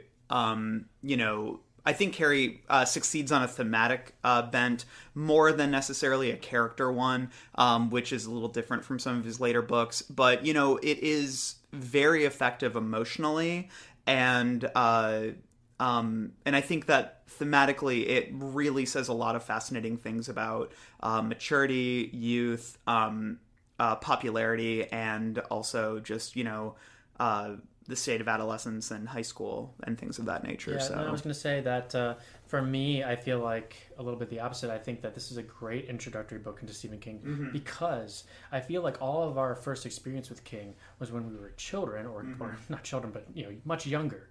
And I think that just having that the prom setup, the high school setup, is perfect for that. I mean, it does say so many things about growing up and about, you know, I mean, I guess you could say you should start with it as well, but but I think it really hits all that stuff so well, and even all the telekinesis portions of the book kind of thrusts you into, like, okay, we're not going to just treat you like, you know, you're just some high school kid reading this book. Here's some really heavy stuff. You know, I think it's all over the board, but it's done really well. It's constructed really smoothly, and I think it's a great debut. I have to, you know, marry you on that one, Randall. I'm of two minds. I think it is kind of a good starter. Although my recommendation every time anybody wants to read a Stephen King book is go right to Pet Sematary, because I'm going to say, you know what, you want to get scared, go for it. Like, you know, that's going to scare you. This one doesn't really, you know, scare you. I feel like this is what I like about this book is the same reason I like Steven Soderbergh movies, is that like he messes with format, and like I think that's so interesting to be able to do that, and it's so reckless as a writer sometimes, especially like, you know, as any mode or medium, like if you're messing with media or your format, like you're definitely trying to you're risking, you're dancing with risk, and to be a debut is just unreal. And again, this is his fourth novel that he technically wrote, because other ones didn't get published. And there's like another epic that he wrote, I think it was like The Sword and the Dragon or something like that, that's never been released, that has like 150,000 pages, 150,000 words or something like that. Whoa. But yeah, like it's crazy huge. So he was like ambitious at that point already. But what's interesting to see is that he was able to have that sort of, maybe it was Tabitha that helped him out with this, and I'm sure he would definitely say that, is that it shows like the structure and how lean it is. You know, like Justin, you're always talking about like 90-minute movies is like great if you could do it in 90 minutes. Like I feel like this is a 90-minute movie, like in terms of a book. Yeah. Well, I think again, to echo what Randall was saying about world building, which he does even in Salem's Lot, we can get into that later on. He does an amazing job of world building in that town. And I think to a smaller extent, he does a great job of building just within the school and within the teachers and the students and in Carrie's home life. Yeah. I think it's a very confident book, and I think it was the right. I know this is, like you said, it was his fourth book. Yeah. This was the right one to publish as his first book. And again, coming from the perspective of a 27-year-old, it was pretty daring to present it in the format he presents it in. It's lean. You can read this book in a few days. So I think in that regard, it's actually a pretty good introductory novel. He would write better novels, coming up pretty quickly, as a matter of fact. But he would also write far worse novels. I don't want to insinuate that this is somewhere in the middle, because I think this is still a very strong book, and it's one of his best books. And I mean, just when everybody says Carrie, you know it's Stephen King's Carrie, and I think there's a real power in that too. Yeah. So I loved it when I first read it. Carrie Fisher, rest in peace. I read it, 20 something years ago, and I love it. I still love it now, reading it for the second or third time. Yeah, I mean, I definitely love it as well. It's almost hard to rank his books because, like you said, if we're like going numbers wise, it probably would fall somewhere in the middle. But I don't say that to imply that it's a mediocre book or anything like that. We like Stephen King, so exactly. There's a lot more good than there's bad. And it still does feel like somewhat of an anomaly in his canon, which I really appreciate. It like you guys were saying, it values theme and relationships more over like distinct characters, if that makes sense. I like the fact that it's so associated with the prom, even though it's not necessarily a book about the prom. It still has that classic King trope of, okay, what thing is scary. Is it a dog? Is it a clown? No, it's the prom here. I do think some of it's a little overwritten at times. I mean, I know we were joking about the pound cake stuff, but even the way they're describing the small of Billy Nolan's back, there is a bit of that, maybe more so than later novels, even for as short as it is. There's a little bit. Randall, we talked about this. I think that he may have been a little insecure as a writer still at that time, and I think we had discussed the idea that that maybe he was worried about being labeled as a genre writer. I mean, that might be a huge... I don't think that he would ever admit to that, like that he would be afraid of that. But there is the sense that he's overreaching a little at times in terms of trying to write... dense prose, and this phrase really stands out to me, or this little paragraph. Billy Nolan was at the pink fuzz-covered wheel. Jackie Talbot, Henry Blake, Steve Deegan, and the Garson brothers, Kenny and Lou, were also squeezed in. 3 joints were going, passing through the inner dark like the lambent eyes of some rotating Cerberus.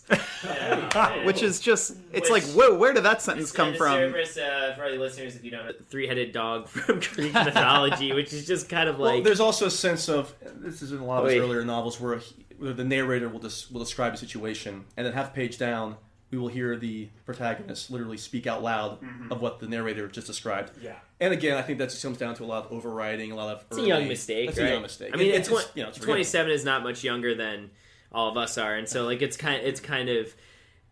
I mean, hey, none of us have a novel, right? As far as I know. But no, so overall... I'm happy we started this. I have something to announce to everybody. No, no novels.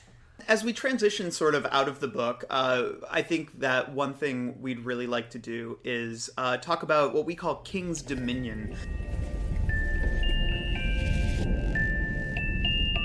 There's another world out there. I know there is.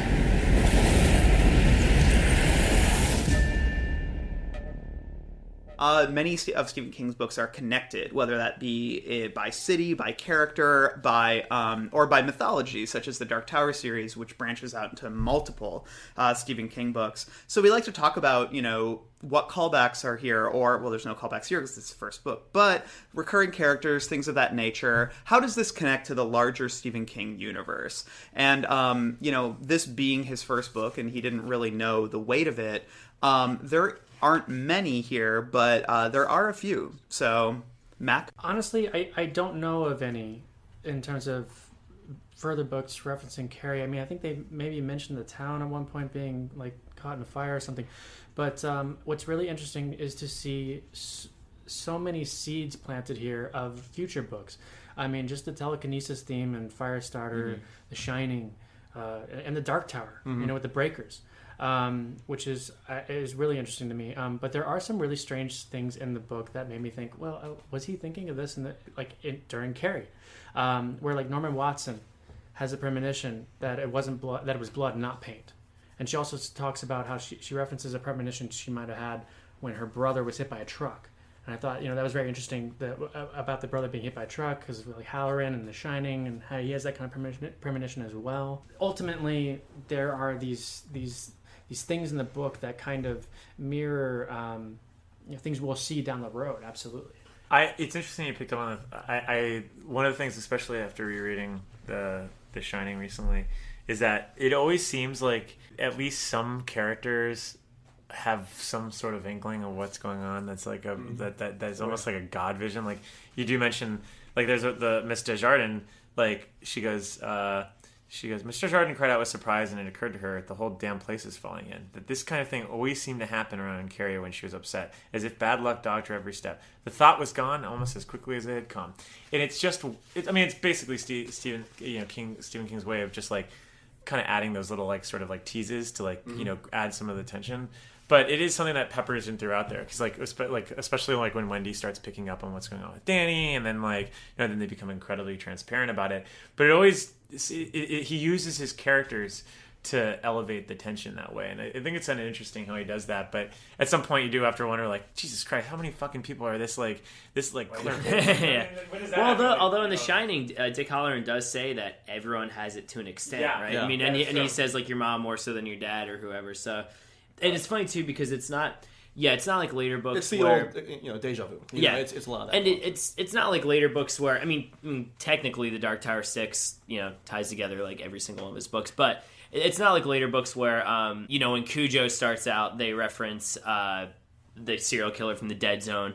Carrie, I don't think, maybe we're wrong, doesn't do anything like that, and I don't think that later on anything references that town where the high school burned down or whatever else is. But I think, like Mike is saying, it definitely does set up some tropes and some themes and some just like plot devices that will come into play a lot. But there are some specific ones that I never thought about, that I had been reading the complete Stephen King universe, which is a great read. Give a plug?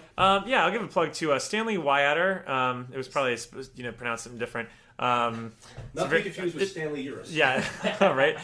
Christopher Golden and Hank Wagner. They talk about like what he points out a few things, or they point out a few things. It's one of the obvious ones is that Lewiston is actually referenced in The Dark Tower 7 and Kingdom Hospital, the miniseries. Blue Ribbon Laundry, where Mrs. White works, is also in Roadwork. Richard Bachman's Roadwork. The thing that's really interesting is really, really crazy. I didn't even think about this. Is that the demonic figure that Mrs. White refers to is always the black man. There's a lot of dark man. And so you wonder, like, the black man appears to be an embodiment of evil. One might assume he's the devil, but it's interesting to note he's never referred to as Satan or Beelzebub or Old Scratch, only as the black man. We're calling an alias of one of the one and only Randall Flagg. He had written a draft of the Dark Tower by this point. I think so. Maybe I'm wrong, but didn't he start the Dark Tower in college? Yeah. Well, and the Man in Black, in a way, is even more so than the Crimson King, is kind of the embodiment of darkness, true evil, right? And so that's certainly a character or a theme that comes up in every single one of his books. Don't worry, Mom. I know all about cannibalism. I saw it on TV. See? It's okay. You saw it on the television. So let's move on to some of the adaptations. There are many, many adaptations. Some better than others. Definitively so. So why don't we start with sort of the creme de la creme, which I think is going to be the phrase of this podcast. The Brian De Palma film, Carrie. I mean, I absolutely love this movie. It might be in my top 3 for De Palma. It's just so good. I mean, honestly, my only criticism I have of this film is the stupid like Hitchcock references, like split screen. Well, no, I don't mind that. It's more like just like, why did you have to use the Psycho score, which always he kind does of a little bit. He does seems like that's a De Palma issue. And that's honestly the only kills exactly. But that's always been my main criticism is it's just like he's so indebted to like to Hitchcock. Either way. Whatever. That's my only criticism of the movie, and that's a very small criticism. The thing that's great about De Palma's Carrie is that here's the thing. Carrie was set in 1979, which you kind of forget about for a little bit, but it was set in 79. So which even the film coming out in 76 predates the actual events that actually happened in Carrie. So what I don't see in any of the adaptations that happened since is that I feel like what's so important about De Palma's Carrie is that it's set during the time it's set in. And I think that it's really important. I used the word antiquated before, but I think it's really important to stress here. It's funny that you mentioned the 70s specifically because King, we should probably share King's thoughts on the adaptations if we know them. He talked, and I've never understood why this is a criticism. He's always said, Carrie's a pretty good adaptation. Watching it now, it feels really dated. Now, he's right, but yeah, I agree with you. That's what I love about it. It feels like a period piece. It feels like it's the 1970s, and it should feel like. And I love that cheesy, music that's playing when they're getting ready for prom and during gym class and all that. Like that feels so much like a 70s thing, and it ties back to the idyllic nature of everything, which of course gets disrupted. And what was big in the 70s, if you think about it, 50s nostalgia was huge because it's always by 20. So like Happy Days was like the biggest show in the 70s. And this or kind one of of them. amends that a little bit. And it like does. The darkness in the small town. But King's always been obsessed with that sort of like surrealism of the 50s of like, and it's like almost like Lynch. That's why I've always like thought of like David Lynch and King very similar, which is why I always wish David Lynch would adapt one of his stories because it would be perfect. Because King, I feel like every one of King's setups or settings, at least for his early works, are all like basically like what he probably grew up with, which is in the 50s. So he was probably like thinking like, well, all my settings are going to be this basic American style small town setting. And here's one the more important things I stress about when I was like writing my notes for De Palma's Carrie is that he got the luxury of not having this be known as the prom, like what happened, the incident, the moment. So like when you watch Carrie, the film is so much more like I feel like the prom scene is so secondary to everything that happens in the rest of the movie. Like there's so much more innocence. But that, in my opinion, is what makes everything so tragic when it does all go to hell at the end, especially when it comes to Tommy. Well, you get to see this girl who hasn't enjoyed any of high school suddenly start to enjoy it for a while. I mean, she like has a what's so sad about this, and we all went to a drive-thru and saw Carrie around Halloween time, and I'd seen the movie a bunch before, but it never struck me until watching it then on the big screen that Randall called it a tragedy before, and that's completely accurate, because you watch it and you're like, this girl gets to actually, for the first time in her life, probably enjoy being in high school and enjoy being at a social event with other kids. Anything. And you see that just gets stripped away. And what's really sad in the movie, this is a slight adjustment to the movie from the book, when they do that split screen, you actually see that in the movie, for the most part, I mean, aside from the people who did it to her, they're not laughing at her at all, and she thinks they are, and then that's what leads to everything, which is a little bit different from what Mac was saying before about her getting enjoyment out of it, and it puts her almost in this fugue state, and that to me it almost makes it more of a tragedy. Yeah, no, and I think one of the most interesting changes from the book to this film is Carrie herself. I mean, Sissy Spacek is not what is described as Carrie, and the book. She's overweight in the book. Yeah, right? She's chunky, pimples, colorless hair. I mean, well, maybe colorless hair, but I thought that was very interesting because in the book, she's not.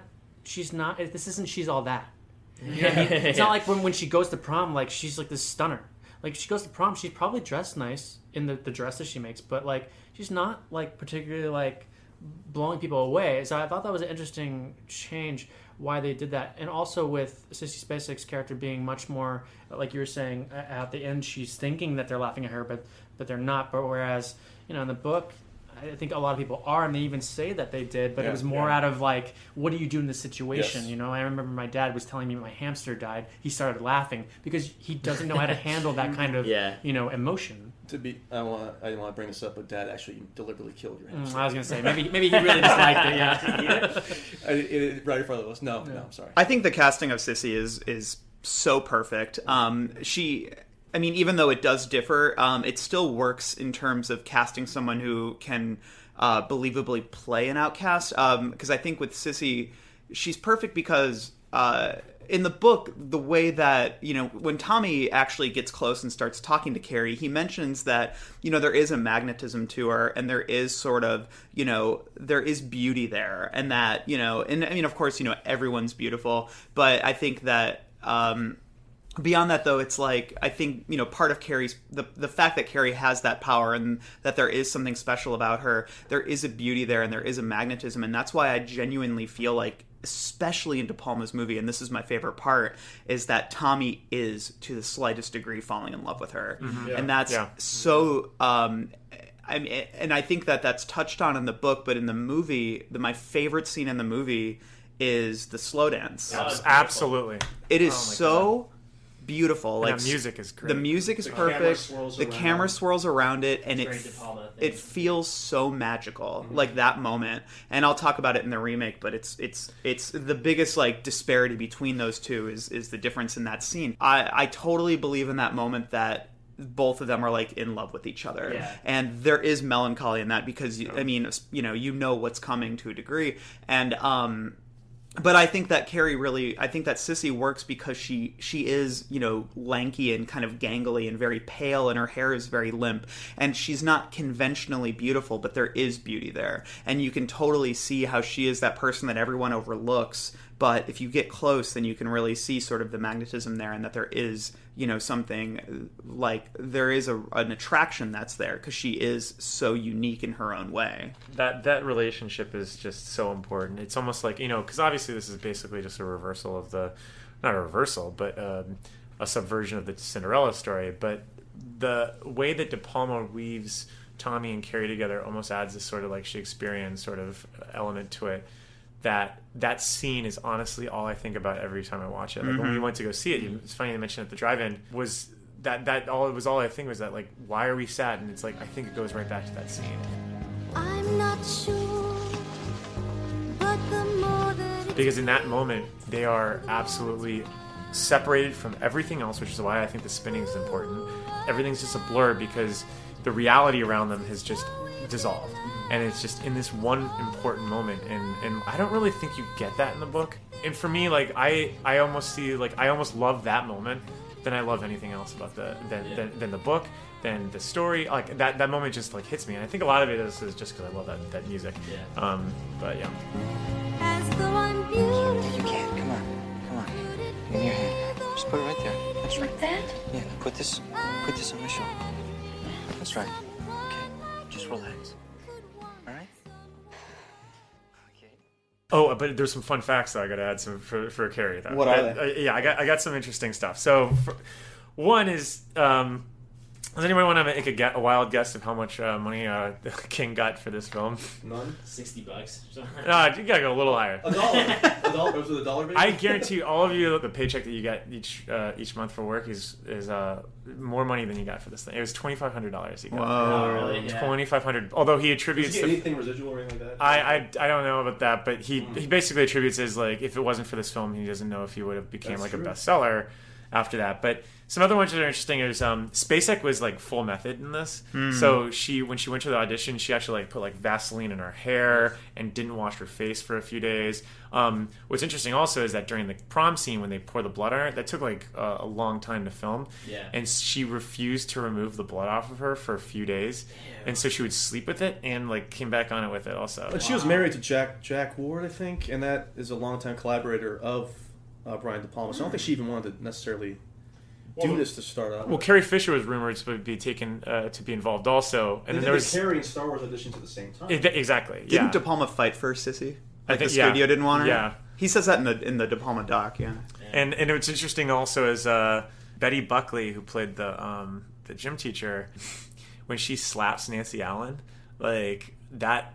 Apparently, like De Palma, didn't like the takes each time, and that was a real slap. Oh, geez, so she had to do it like 30 times. Oof. So that scene where like he keeps slapping, like she had, that was like probably like in like the 30s or something like that, like that she had already done it. It's also notable that De Palma actually goes a little bit darker than King when it comes to the gym massacre, mainly with the gym teacher. In the book, Carrie lets her live, I believe. Either that, but the gym teacher lives, because she's the one who showed us a certain amount of kindness to her. Yeah. In the book, or in the movie, she's killed. And she didn't know until they started filming. I think she gets cut in half. Isn't it the falling scoreboard or something like that? She gets like cut in half, against the bleachers. It's like it's not gory, but it's like what's happening. It's really sick. Yeah. And I think that is a very notable change because I think that that shows that in the book there's at least some degree of cognizance to Carrie while she's doing the massacre, and then I think in the movie there's a certain like she's gone. Yeah. And it's just about laying waste at that point. Yeah. Do we want to pivot this into the talk of the remake? Yeah, I mean, I think that the last thing is that this was. It's pretty wild to think that both Sissy Spacek and Piper Laurie were nominated for Academy Awards. Yeah. So like for King to go from writing this in the trailer to getting this to getting the manuscript to 2 years later, it's an Oscar-nominated film. I mean, that's like insane. Like, I mean, you pinch yourself. I mean, eventually he got like $200,000 or from the sale, because I think he sold it to a paperback for like nothing, or no, sold it to hardcover for nothing, but the paperback made a ton of money. So he got like $400,000, and like 200 of it went to Doubleday, and 200 went to him. And I think like there was a funny anecdote where he was so like stunned that he bought like a hairdryer for his wife just to celebrate it. But like that was it. I mean, really sweet. It's just wild to think how far it went. What's interesting, like one last fun fact is that this was made for like 1.6, although De Palma fought for it to get to 1.8 million, which is why they had to cut the stone scene. So it's a very low budget, which is why the special effects are like kind of like nominal in here. Which is it's so tangible. Yeah, even exactly. Like the wires. You can reach out and touch those wires. Yeah. You can reach out and feel the fire. I mean, Whereas like the 2013 remake has like 40 million or something like that behind it or whatever. The 2013 remake of Carrie might be the most pointless movie ever made. I'm not going to rail on it too much. I think that if I want to just get to the fundamental point of why I really hate the remake, it's that it it completely turns the story of Carrie into a revenge story, instead of the story of a complicated young woman with telekinesis who, is shunned to such a point that she is driven to, well, it's not even mass murder. It's like mass destruction. Yeah. It's like, and she does say in the book that she takes enjoyment in watching some of them suffer, but there's such a detachment to the way she says that. Yeah. That's more about watching the world burn, It's not about getting back. Well, and also in the book and in De Palma's version, the mass murder, the massacre of high school students is not played for thrills. Exactly. There's no applause. There's no oh, this is awesome. It's tragic. It's really, really sad. I mean, in the book, it's because we've seen so much of, Carrie's inner struggle, and also, a lot of the students have been humanized. And the thing is, like, the people who are really cruel to her aren't even really there. No. It's, Chris and Billy are hiding, like she doesn't know they're there. But in the movie, they sort of show up, they have all these other minor bully characters, and in De Palma's film, we see some of the bullies, die, but it's not glamorized. Whereas they take moments in the remake to really glamorize the murder of the people who made fun of her. Like, one guy gets thrown into bleachers, and then he gets crushed by the bleachers, and that's cool and all, but it's such a glamorized moment, and the way that it's framed is we're supposed to be like, yes, that guy was a dick, and then there's 3 other people that happens to, where it really fetishizes the murder of these high school kids. And I mean, that's fine in some. I mean, that's why you watch slasher movies. But this isn't a slasher movie, and this movie is so confused as to what it wants to be, because it keeps like striving. Like, in the end, when she kills her mother at the end of the movie, it kind of tries to play like it's actually about something bigger. But it's so confused and so poorly done and tonally off. And then I think the absolute biggest misstep. No, it's not the absolute biggest. The absolute biggest, I'll say right now, is when the pig's blood falls. Oh my and God. it's literally all CGI blood. Yeah. And then here's a note: CGI blood never looks good. The way they do this scene is like watching Wild and Crazy Kids on Nickelodeon. I had that thought. It was just like a remix. I was just like it should have done that, because they show it 3 times. 3 times crashing down on her head, because it's so. That's again. It goes it's like having that Mountain Dew scream. That exactly. It's it's so self-aware. It's like 3 different here angles. It comes. It's like here's what you've been waiting for. Now the massacre begins. Aren't you excited? Yeah. And then of course when she goes and kills Chris and Billy. Oh my! I mean, we don't even see it happen. I mean, in the movie and in the book, it's a scene where it kind of just happens. Yeah. Like there's no savoring their murder. That's not what it's about. And then in the Carrie movie, God, the remake. It just takes forever. It's like Chris has to suffer, She has to get killed slowly, and it's like, and Carrie just revels in it and is having the best time, and it's just kind of like, this is so not what this is supposed to be. I think what really just drives me crazy about the remake is how completely off they were with the casting. Julianne Moore plays Carrie's mom, which is a great idea in retrospect. But, I mean, not in retrospect. I think just maybe it was a great idea at the time because, Julianne Moore has a lot of emotions and she has red hair like Piper Laurie. And this is a big problem with the script too, is it's just all affectation and it's all screaming and it's all, maniacal. And there's very little humanity there. And then casting Chloe Grace Moretz is a fine actress, and I'm really trying not to sound like a neckbeard here, but she is probably one of the most beautiful women in Hollywood, and they pretty much just make her hair elegantly disheveled and put a flannel shirt on her, and that is what makes her an outcast. And especially when she goes to prom and she's dressed up, she is so beautiful. She's got paint on her overalls. I was just gonna say it's not a teen movie. Yeah. It's the same.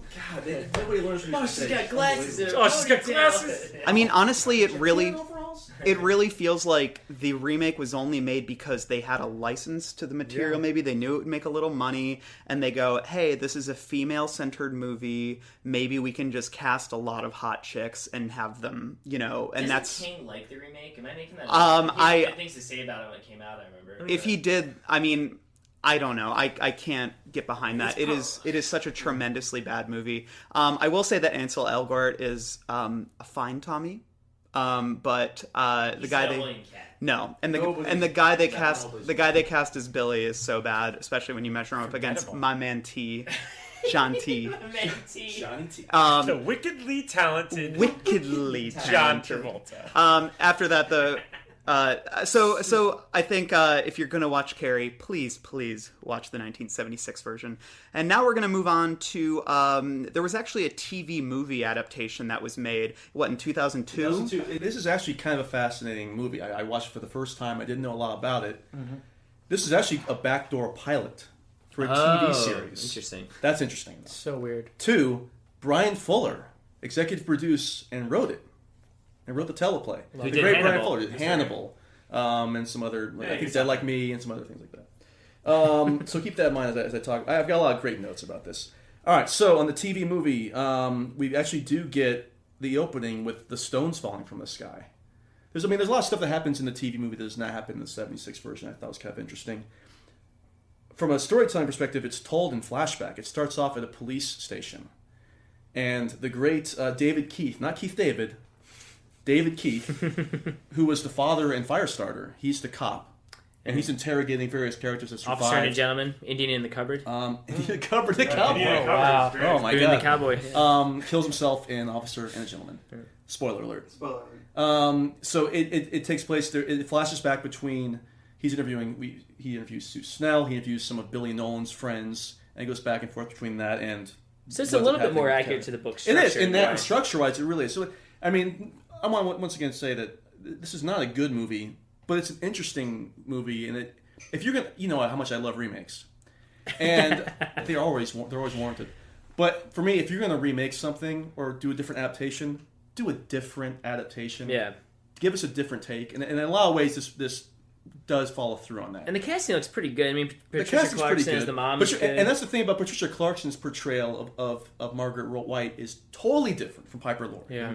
It's much more reserved. She's still abusive, but it's a totally different take on it. She's much more reserved. She's much quieter about going about her crazy ways. You've got Angela Bettis as Carrie. She's from May, right? Which May, is which is funny casting, because yeah. even though May came out after this, apparently Brian Fuller saw her in May, whatever dailies or whatever, however else he saw it, and that influenced him to cast her in Carrie. Awful score by this Three Doors Down wannabe band. I'm not kidding. It's called Hypnogaja. So please look up Hypnogaja if you can find anything about it. They do have the principal fight with Chris's dad in that. There's some awful dialogue here, though. Sue gets questioned about a character named Donna Kellogg, and she responds, "Sure, every boy had a bowl of her cereal." There's a part later on where Tommy's friend says, sarcastically, of course, "Ooh, Tommy, you look good enough to eat." And Tommy responds, "Some would say I'm delicious." Now, what is going on here? I don't know. It's interesting. It's at the prom. The prom night sequence is pretty interesting, though, because you think for a second that Chris chickens out and does not drop the blood. And so they leave the stage and they kind of do this slow dance, and all of a sudden, blood hits her hand, and you realize, oh, this is just a fantasy. This is not what's about to happen. Carrie's mother dies, just like she does in the book, with her heartbeat slowing down. That's cool. Now, the twist here is Carrie doesn't die. Sue helps Carrie escape. And it looks, and I did some research, apparently this is going to take place, like, with Carrie trying to help other people with powers. Just sounds awful. Well, but again, it's a fascinating failure. It was an interesting failure to watch happen. And again, if you're going to do something again, Do do it it different. different. That's all I ask. And so in that regard, I thought, all right, there you go. No, I will say I watched this with Justin, and I will say yes, it was very interesting, and in a lot of ways, it was very much more faithful to the book to a certain extent. At least we got to see certain things that were not included in the De Palma version. However, the ending is ridiculous, and you're sitting here thinking, okay, well, if this movie is Carrie, okay, who cares about the future of Carrie and Sue on the run? Like, what are you going to do with that story that's going to make it interesting? That's going to be anything like Carrie. It's going to be like its own thing. And I understand that it leaves the possibilities like endless, but it was just such a mess. I don't like it. No, and I imagine they were trying to emulate when did USA's Dead Zone? There wasn't it 99 or 2000? It was around there. So we're probably like, well, that's a hot property because it was a success. So like, I wonder if they thought that. But to your point, there is no more story. At least in the Dead Zone, they never get to the ending of the Dead Zone. Like they let it stretch out a little bit so that he has his because the flashes Dead Zone, even in the book itself, you have a lot of instances of Johnny and dealing with other people and dealing with his powers, and and I understand that you can spread that into a TV series. Carrie's such a finite story; it takes place in a week. Carrie's about this girl getting ruined, and that doesn't happen. I guess they become crime fighting pals or not? Or not it sounds something like that. Like it was just going to be one of these week to week network shows. Yeah. Maybe doesn't she take her to Florida? It's something like, I'm not kidding. I think it's right. Florida. No, I think it's like Florida, and it just makes no sense because Carrie's so rooted in this small town, and we've already and I will say with like Chris and Billy, they do kill them just like in the book. Like it's like kind of like a non-factor. They don't try to glamorize a lot of that stuff at all. Mm-hmm. I mean, the prom sequence is actually pretty cool, but I will say. Like what are you going to do? The mother's dead. So what does Carrie run? What are they on the run from necessarily? Except for she murdered the murder, but I will say. They also do the whole town destruction thing, by the way. They do the town the gas station explosion. However, in this version, she is absolutely completely unaware of doing any of this, which is kind of interesting too. I don't know, guys. I think the idea of Carrie surfing and hanging out on the beach sounds like a cool show to me. Especially if they get like a really cool lifeguard as like a friend. Yeah, just like some cool lifeguard guy. Like Tommy too. His name's like Charlie. Or something his like whistle lifts off of his chest. He's like, whoa. He becomes a lifeguard. This is actually a fun curiosity. A lot of people don't know this, was that there was actually an attempt made at making a stage musical out of Carrie that I believe flopped back in the 80s. And then it actually had a revival a few years ago in New York. But Mac's going to tell us a little bit more about that. 1988. Some brilliant human beings decided to make Carrie the musical. It was such a gigantic flop. There's a book titled "Not Since Carrie: Years of Broadway Musical Flops." No, it was apparently terrible, and I think there's some bootleg recordings of it that you can maybe get. I wasn't able to listen to any of that. I was only able to listen to the 2015 reinvention, I guess, of that musical. But it's interesting. Some things that I wanted to talk about it. The actress that was playing Carrie White's mother decided to leave. The opening night, she was almost decapitated by a set piece. And so she decided to leave. When she did leave, she was replaced by the actress that played... Betty Buckley. Yes. Who played Miss Disjardine in the 76 version. In the Palma version. And so I thought that was very interesting. It was so bad. In 2009... the score and the book were revised by the original composers. They went back, cut like 6 or 7 songs out of this thing, wrote new songs, and revised a lot of the actual book itself. It did better. It actually got decent reviews. And honestly, listening to the musical, I was sitting there thinking this was going to be like a joke. Sometimes I was keying in on some things, thinking... this is like an SNL sketch, when they start talking, the music's good. The music's actually written really well, and it sounded like something that was written these days because they updated it.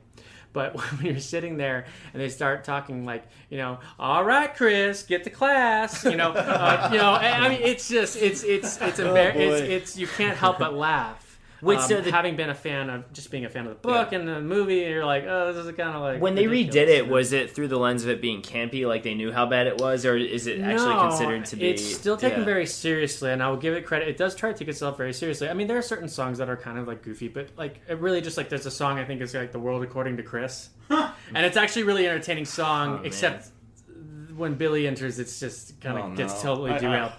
However, I did want to talk about the differences between the book and the musical. In the musical version, Billy and Chris actually run on the stage and throw the blood on Carrie. Because every time they tried dumping the blood on Carrie, they were getting the mic soaked with the blood. And they couldn't find a way to do it that was going to work that way. What a logistical nightmare. Seriously. I mean, I don't know how many times they tried to do that before they realized it. When we did our Carrie event at the Music Box last year, that was kind of the problem we had, was that the blood was going to go everywhere. So we had to like change it to beads or something like that. But it was like red beads. Just red beads, yeah. And even then that went everywhere too. A couple of different things were in the musical, the father is supposed to have just left Miss White instead of died. And that was another reason why she was so angry at men for just like leaving and all that stuff, which I thought kind of changes her perspective. And also, Miss White is absolutely loves Carrie in the musical. There's a whole section. I thought it was funny too, but there's a song dedicated to like her actually talking about how like she actually does love her daughter and that she's worried about her. Whereas I feel like in the book, she just is like, she's a witch, she's a witch, she's a witch. Yeah. From the get-go. There's never any really like sense that she really loves her. She feels burdened by her the whole time. So I thought that was an interesting thing to do. Also, she kills Tommy Ross in the musical. It's not the bucket, and it's, and maybe the bucket knocks him unconscious, but she is responsible for that. So I wonder why they decided to do that. Wait, she's responsible for the bucket? No, she's responsible for killing him. Well, how she does you know how she kills I him? didn't say. I mean, I guess technically she kills him in the movie or the other adaptations, but it's more like, but she actually looks at him. Yeah, like, it just said that it was implied that she kills Tommy. She probably looks at him or something like that. Right. Also, and I guess the last one that I thought was interesting to bring it all back to Billy. Oh boy. He's actually more reluctant in this version to actually go through with it. He says, even for me, this trick is pretty damn sick. And I just felt like it was interesting, whereas, in the old version, he's really egging on Chris, and they're kind of all about doing it. And then this version, they clearly demonize Chris a little bit more. I mean, Billy's no piece of cake, but... I just thought that was interesting, Mike. Well, I can't remember if it's in the book or in the movie. It doesn't there has to be a moment. I think there is a moment in the book where Billy does say like, "Hey, we do this. This isn't just like getting in trouble by." This is the real deal. Like, if deal. you turn me in, they kill you. That type of thing. Yeah. Like, it happens in the book. It happens. Oh, I should mention that the hunk in the 2002 TV movie is awful. Never to appear again in anything else. I think he recognizes the gravity of the situation in the book and the other adaptations, but I think I don't think he feels remorse. If he does feel remorse, it's just from like, we're gonna get in big trouble if we do this. It's not from like feeling bad for. And then also really quickly, there was actually someone tried to get the rights. This guy Eric Jackson tried to get the rights to do the '88 version of the musical, but was turned down. So he actually went to Stephen King and got sanctioned to do a play version, which I haven't read anything about, and that's something. Like a straight play, like not a musical. Yeah, just a straight play, not a musical. But they actually did revise it into another version in 2015, which was environmentally immersive. What? And it was retitled Carrie, the Killer Musical Experience. I don't know. It was just like kind of like a one-off deal, I think, somewhere. But it got pretty good reviews and things. And I was wondering how was that? And I don't know if it was like, we did it at the gym somewhere down the street, or if it was just, one of those, a lot of these plays coming out lately with where you're like involved, you're actually in the experience. Like it's like you bring a sheet with you because there's gonna be blood on you if you're in the first row. Yeah, that could be fun though. Yeah, I think from the title of it, sounds like it was probably played up as like a high camp. Let's have a good time. Let's drink some beer and watch this musical. I hope Gallagher played Carrie. Let's great way to end on the Gallagher. Yeah. Let's move on to everyone's favorite sequel, The Rage. Carrie 2. I like how it's not Carrie 2, The Rage. Yeah, it's The Rage Carrie 2. It's fun. Can I say something before? I've never seen the movie myself, but every time you leave the Charlotte Douglas International Airport, you're on the little, you see all the movies that are made. They're like 3, the Dale Earnhardt story, and there's always a poster for the Rage Carrie 2. Made in Charlotte. The proud home of Rage Carrie 2. What state is Charlotte in? The beautiful state of North Carolina. Which is interesting because in the 76 version, the action is switched from Maine to North Carolina. Oh, is it? I thought it was California. Is it supposed to be North Carolina? It was filmed in California, right? So, Yeah, it was filmed in California. But it's supposed to be North Carolina. Weird. Well, because I think back then nobody cared about Maine. But North Carolina was a hot. But that was a hotbed. That's before. That was before it was a state. That's before Stephen King put Maine on the map. So The Rage Carrie 2, I had seen a long time ago and hated it, and so I rewatched it for this. Now I will say the way that we were talking before about the original Carrie being a kind of an antiquated 1970s film and it being stronger for that. This is very much a late 90s film, 1999. Whether it's stronger for that, I don't think so. But I will say, if you do go into viewing it like that, like, okay, this is from the I Know What You Did Last Summer Scream era, it does have a certain charm about it. It's not a good movie at all, but the soundtrack alone, I mean, it's all these awful 90s bands, the fashion, the way the bullies are portrayed, it does, I mean, we all grew up during then, so like it does speak to that. Once again, that doesn't mean it's good. I mean, it has like 2 American Pie cast members, which this was filmed before that, but you have Mia Savari, who, that's kind of the inciting incident. She kills herself in the beginning because she discovers these football players are like keeping tallies of how many girls they've had sex with, and she's one of them, and she gets ridiculed. So she like, jumps off a building onto a car, and her head slams into the window, and it's like super bloody. And she happens to be Rachel Lang's best friend, and that's what sort of like sets everything off. And I will say the football players, this like scorebook they're keeping, it is based on a real event that I think happened in California. Or something like that just happened like last year. Yeah. I mean, it's a pretty common thing, you know, and it does go back to this thing of like the bullies in this definitely are stereotypes, but like those sort of assholes in high school do exist. However, they're all being played here by like 35-year-old, you know, hunks. And Zachary Ty Bryan. And ZTB from Home Improvement, who's doesn't make a bad bully, but you know, he has lines something to the akin of like, hey, didn't she just know that she was some pump, or was she did she think it was a relationship? Is this some ridiculous thing that she's like the sister of Carrie because of the father? She's, half sister. So no sense whatsoever. So Sue Snell in this, Amy Irving reprises her role. She is the guidance counselor, I think, or principal, I can't remember, of this school, and she shows Rachel that you know, she has the same father as Carrie White, and she kind of tells her about it. So it is a true sequel in that. I mean, they even do like the Jaws the Revenge thing of there being like visions of the first movie, like, which somehow this girl sees. I can't remember. Do they use footage from her? Yeah, actual footage. Yeah, which I guess technically if she's has telekinesis, does carry telepathy? Maybe she could somehow recall it. I don't know. No, I think it's just bad filmmaking. Did Sue go there to like seek her out? Or No. She just like happens to be. Well, I guess like to be honest, I didn't pay a ton of attention the second time I watched it. I guess maybe it could be argued that like she had sought her out and like became at the school to keep an eye on her. So there's not much that's good about this movie. I have to say, it's not like that much worse than like Urban Legends or any of the shit that came out around that era. And it was funny when you were talking about the remake being a story of revenge rather than, you know, being this tragedy. This very much is that, because the movie is bad, and I knew it was bad going into it. There is somewhat of a B-movie thrill to the final massacre scene, like just in cool, like going back to the 90s thing. It's at a house party, and you know, she falls in love with Jason London, who's kind of like the Tommy Ross of this, and they actually have a legit relationship. But the other football players don't like that, and they secretly videotape them having sex, and they broadcast it, and they bring up ass pimples, like, oh look, there's a pimple on her ass again. So anyway, it's at this house party that they show this video while she's dancing, and then she loses it. So it's kind of like a Freddy's Nightmare on Elm Street 2 thing, where she just massacres all these people at a pool party. And the way she massacres them is kind of fun. I don't know. There's she levitates a bunch of CDs that are like CGI. So 90s. And it's so like Hellraiser 3, like the CD. Yes, right. And it reminds me, you know what it reminded me of? Maybe it's because I was drinking my coffee from a Ninja Turtles mug. It reminded me of that pizza launcher toy, from the in the 90s for Ninja Turtles, where you put these little discs in. Which is dangerous. Yeah, and it's funny too, because like I guess if it was flying fast enough, it could kill you. But these CDs are just like flying people's head and killing them. And then I guess the house they're at, like it's California or whatever. So or I guess it's still North Carolina, I guess, but maybe it's supposed to be in California. The dad of whoever lives there is like a a scuba diver and a fisherman. So they have like spear guns everywhere. So they start like fighting her with spear guns. But it's kind of cool. I mean, it's gory as hell. Like it's a hard R. And she does this thing.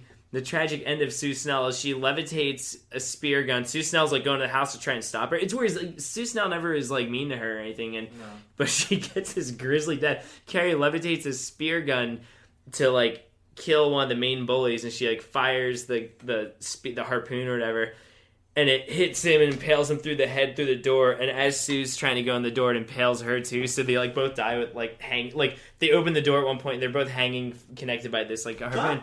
So I mean, no, it's kind of fun. So like, if you go into it knowing it's a really horrible movie, like it's a bad movie, the final massacre is kind of fun. I mean, they do like it's a classic thing of we're gonna find out just really creative ways to kill people with all this stuff. Sounds like real rage. So it's I'll tell you how I watched this movie. Yeah. So back in '98, I think it was. Yeah. 99 it came out. It was '99. Yeah, it was '99.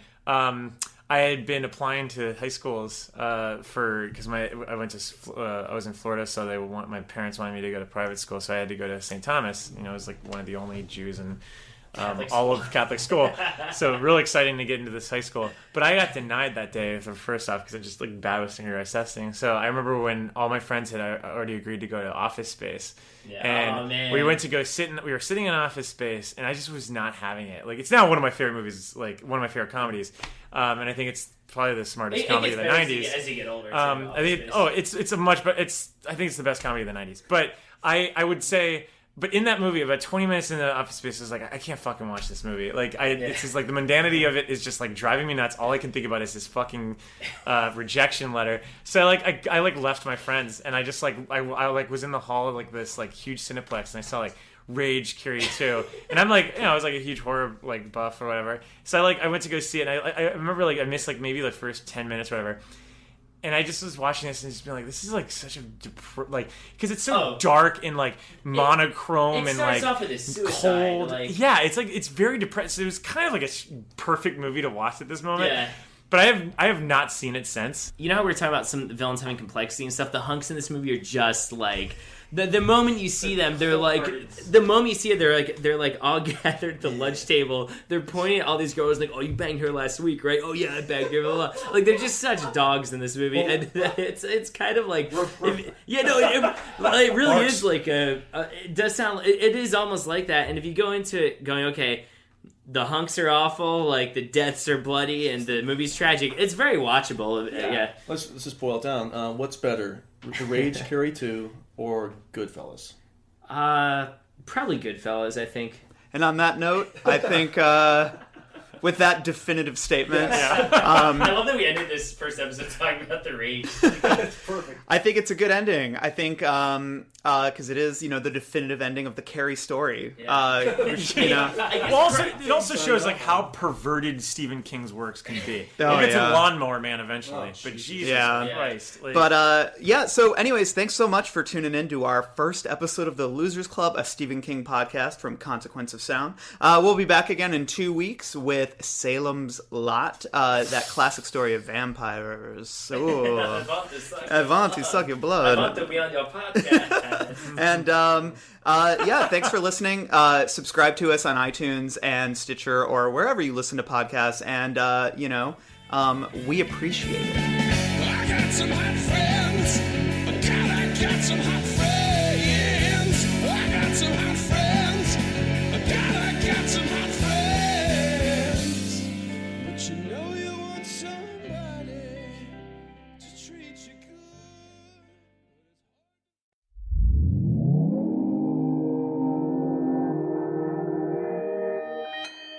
Consequence Podcast Network.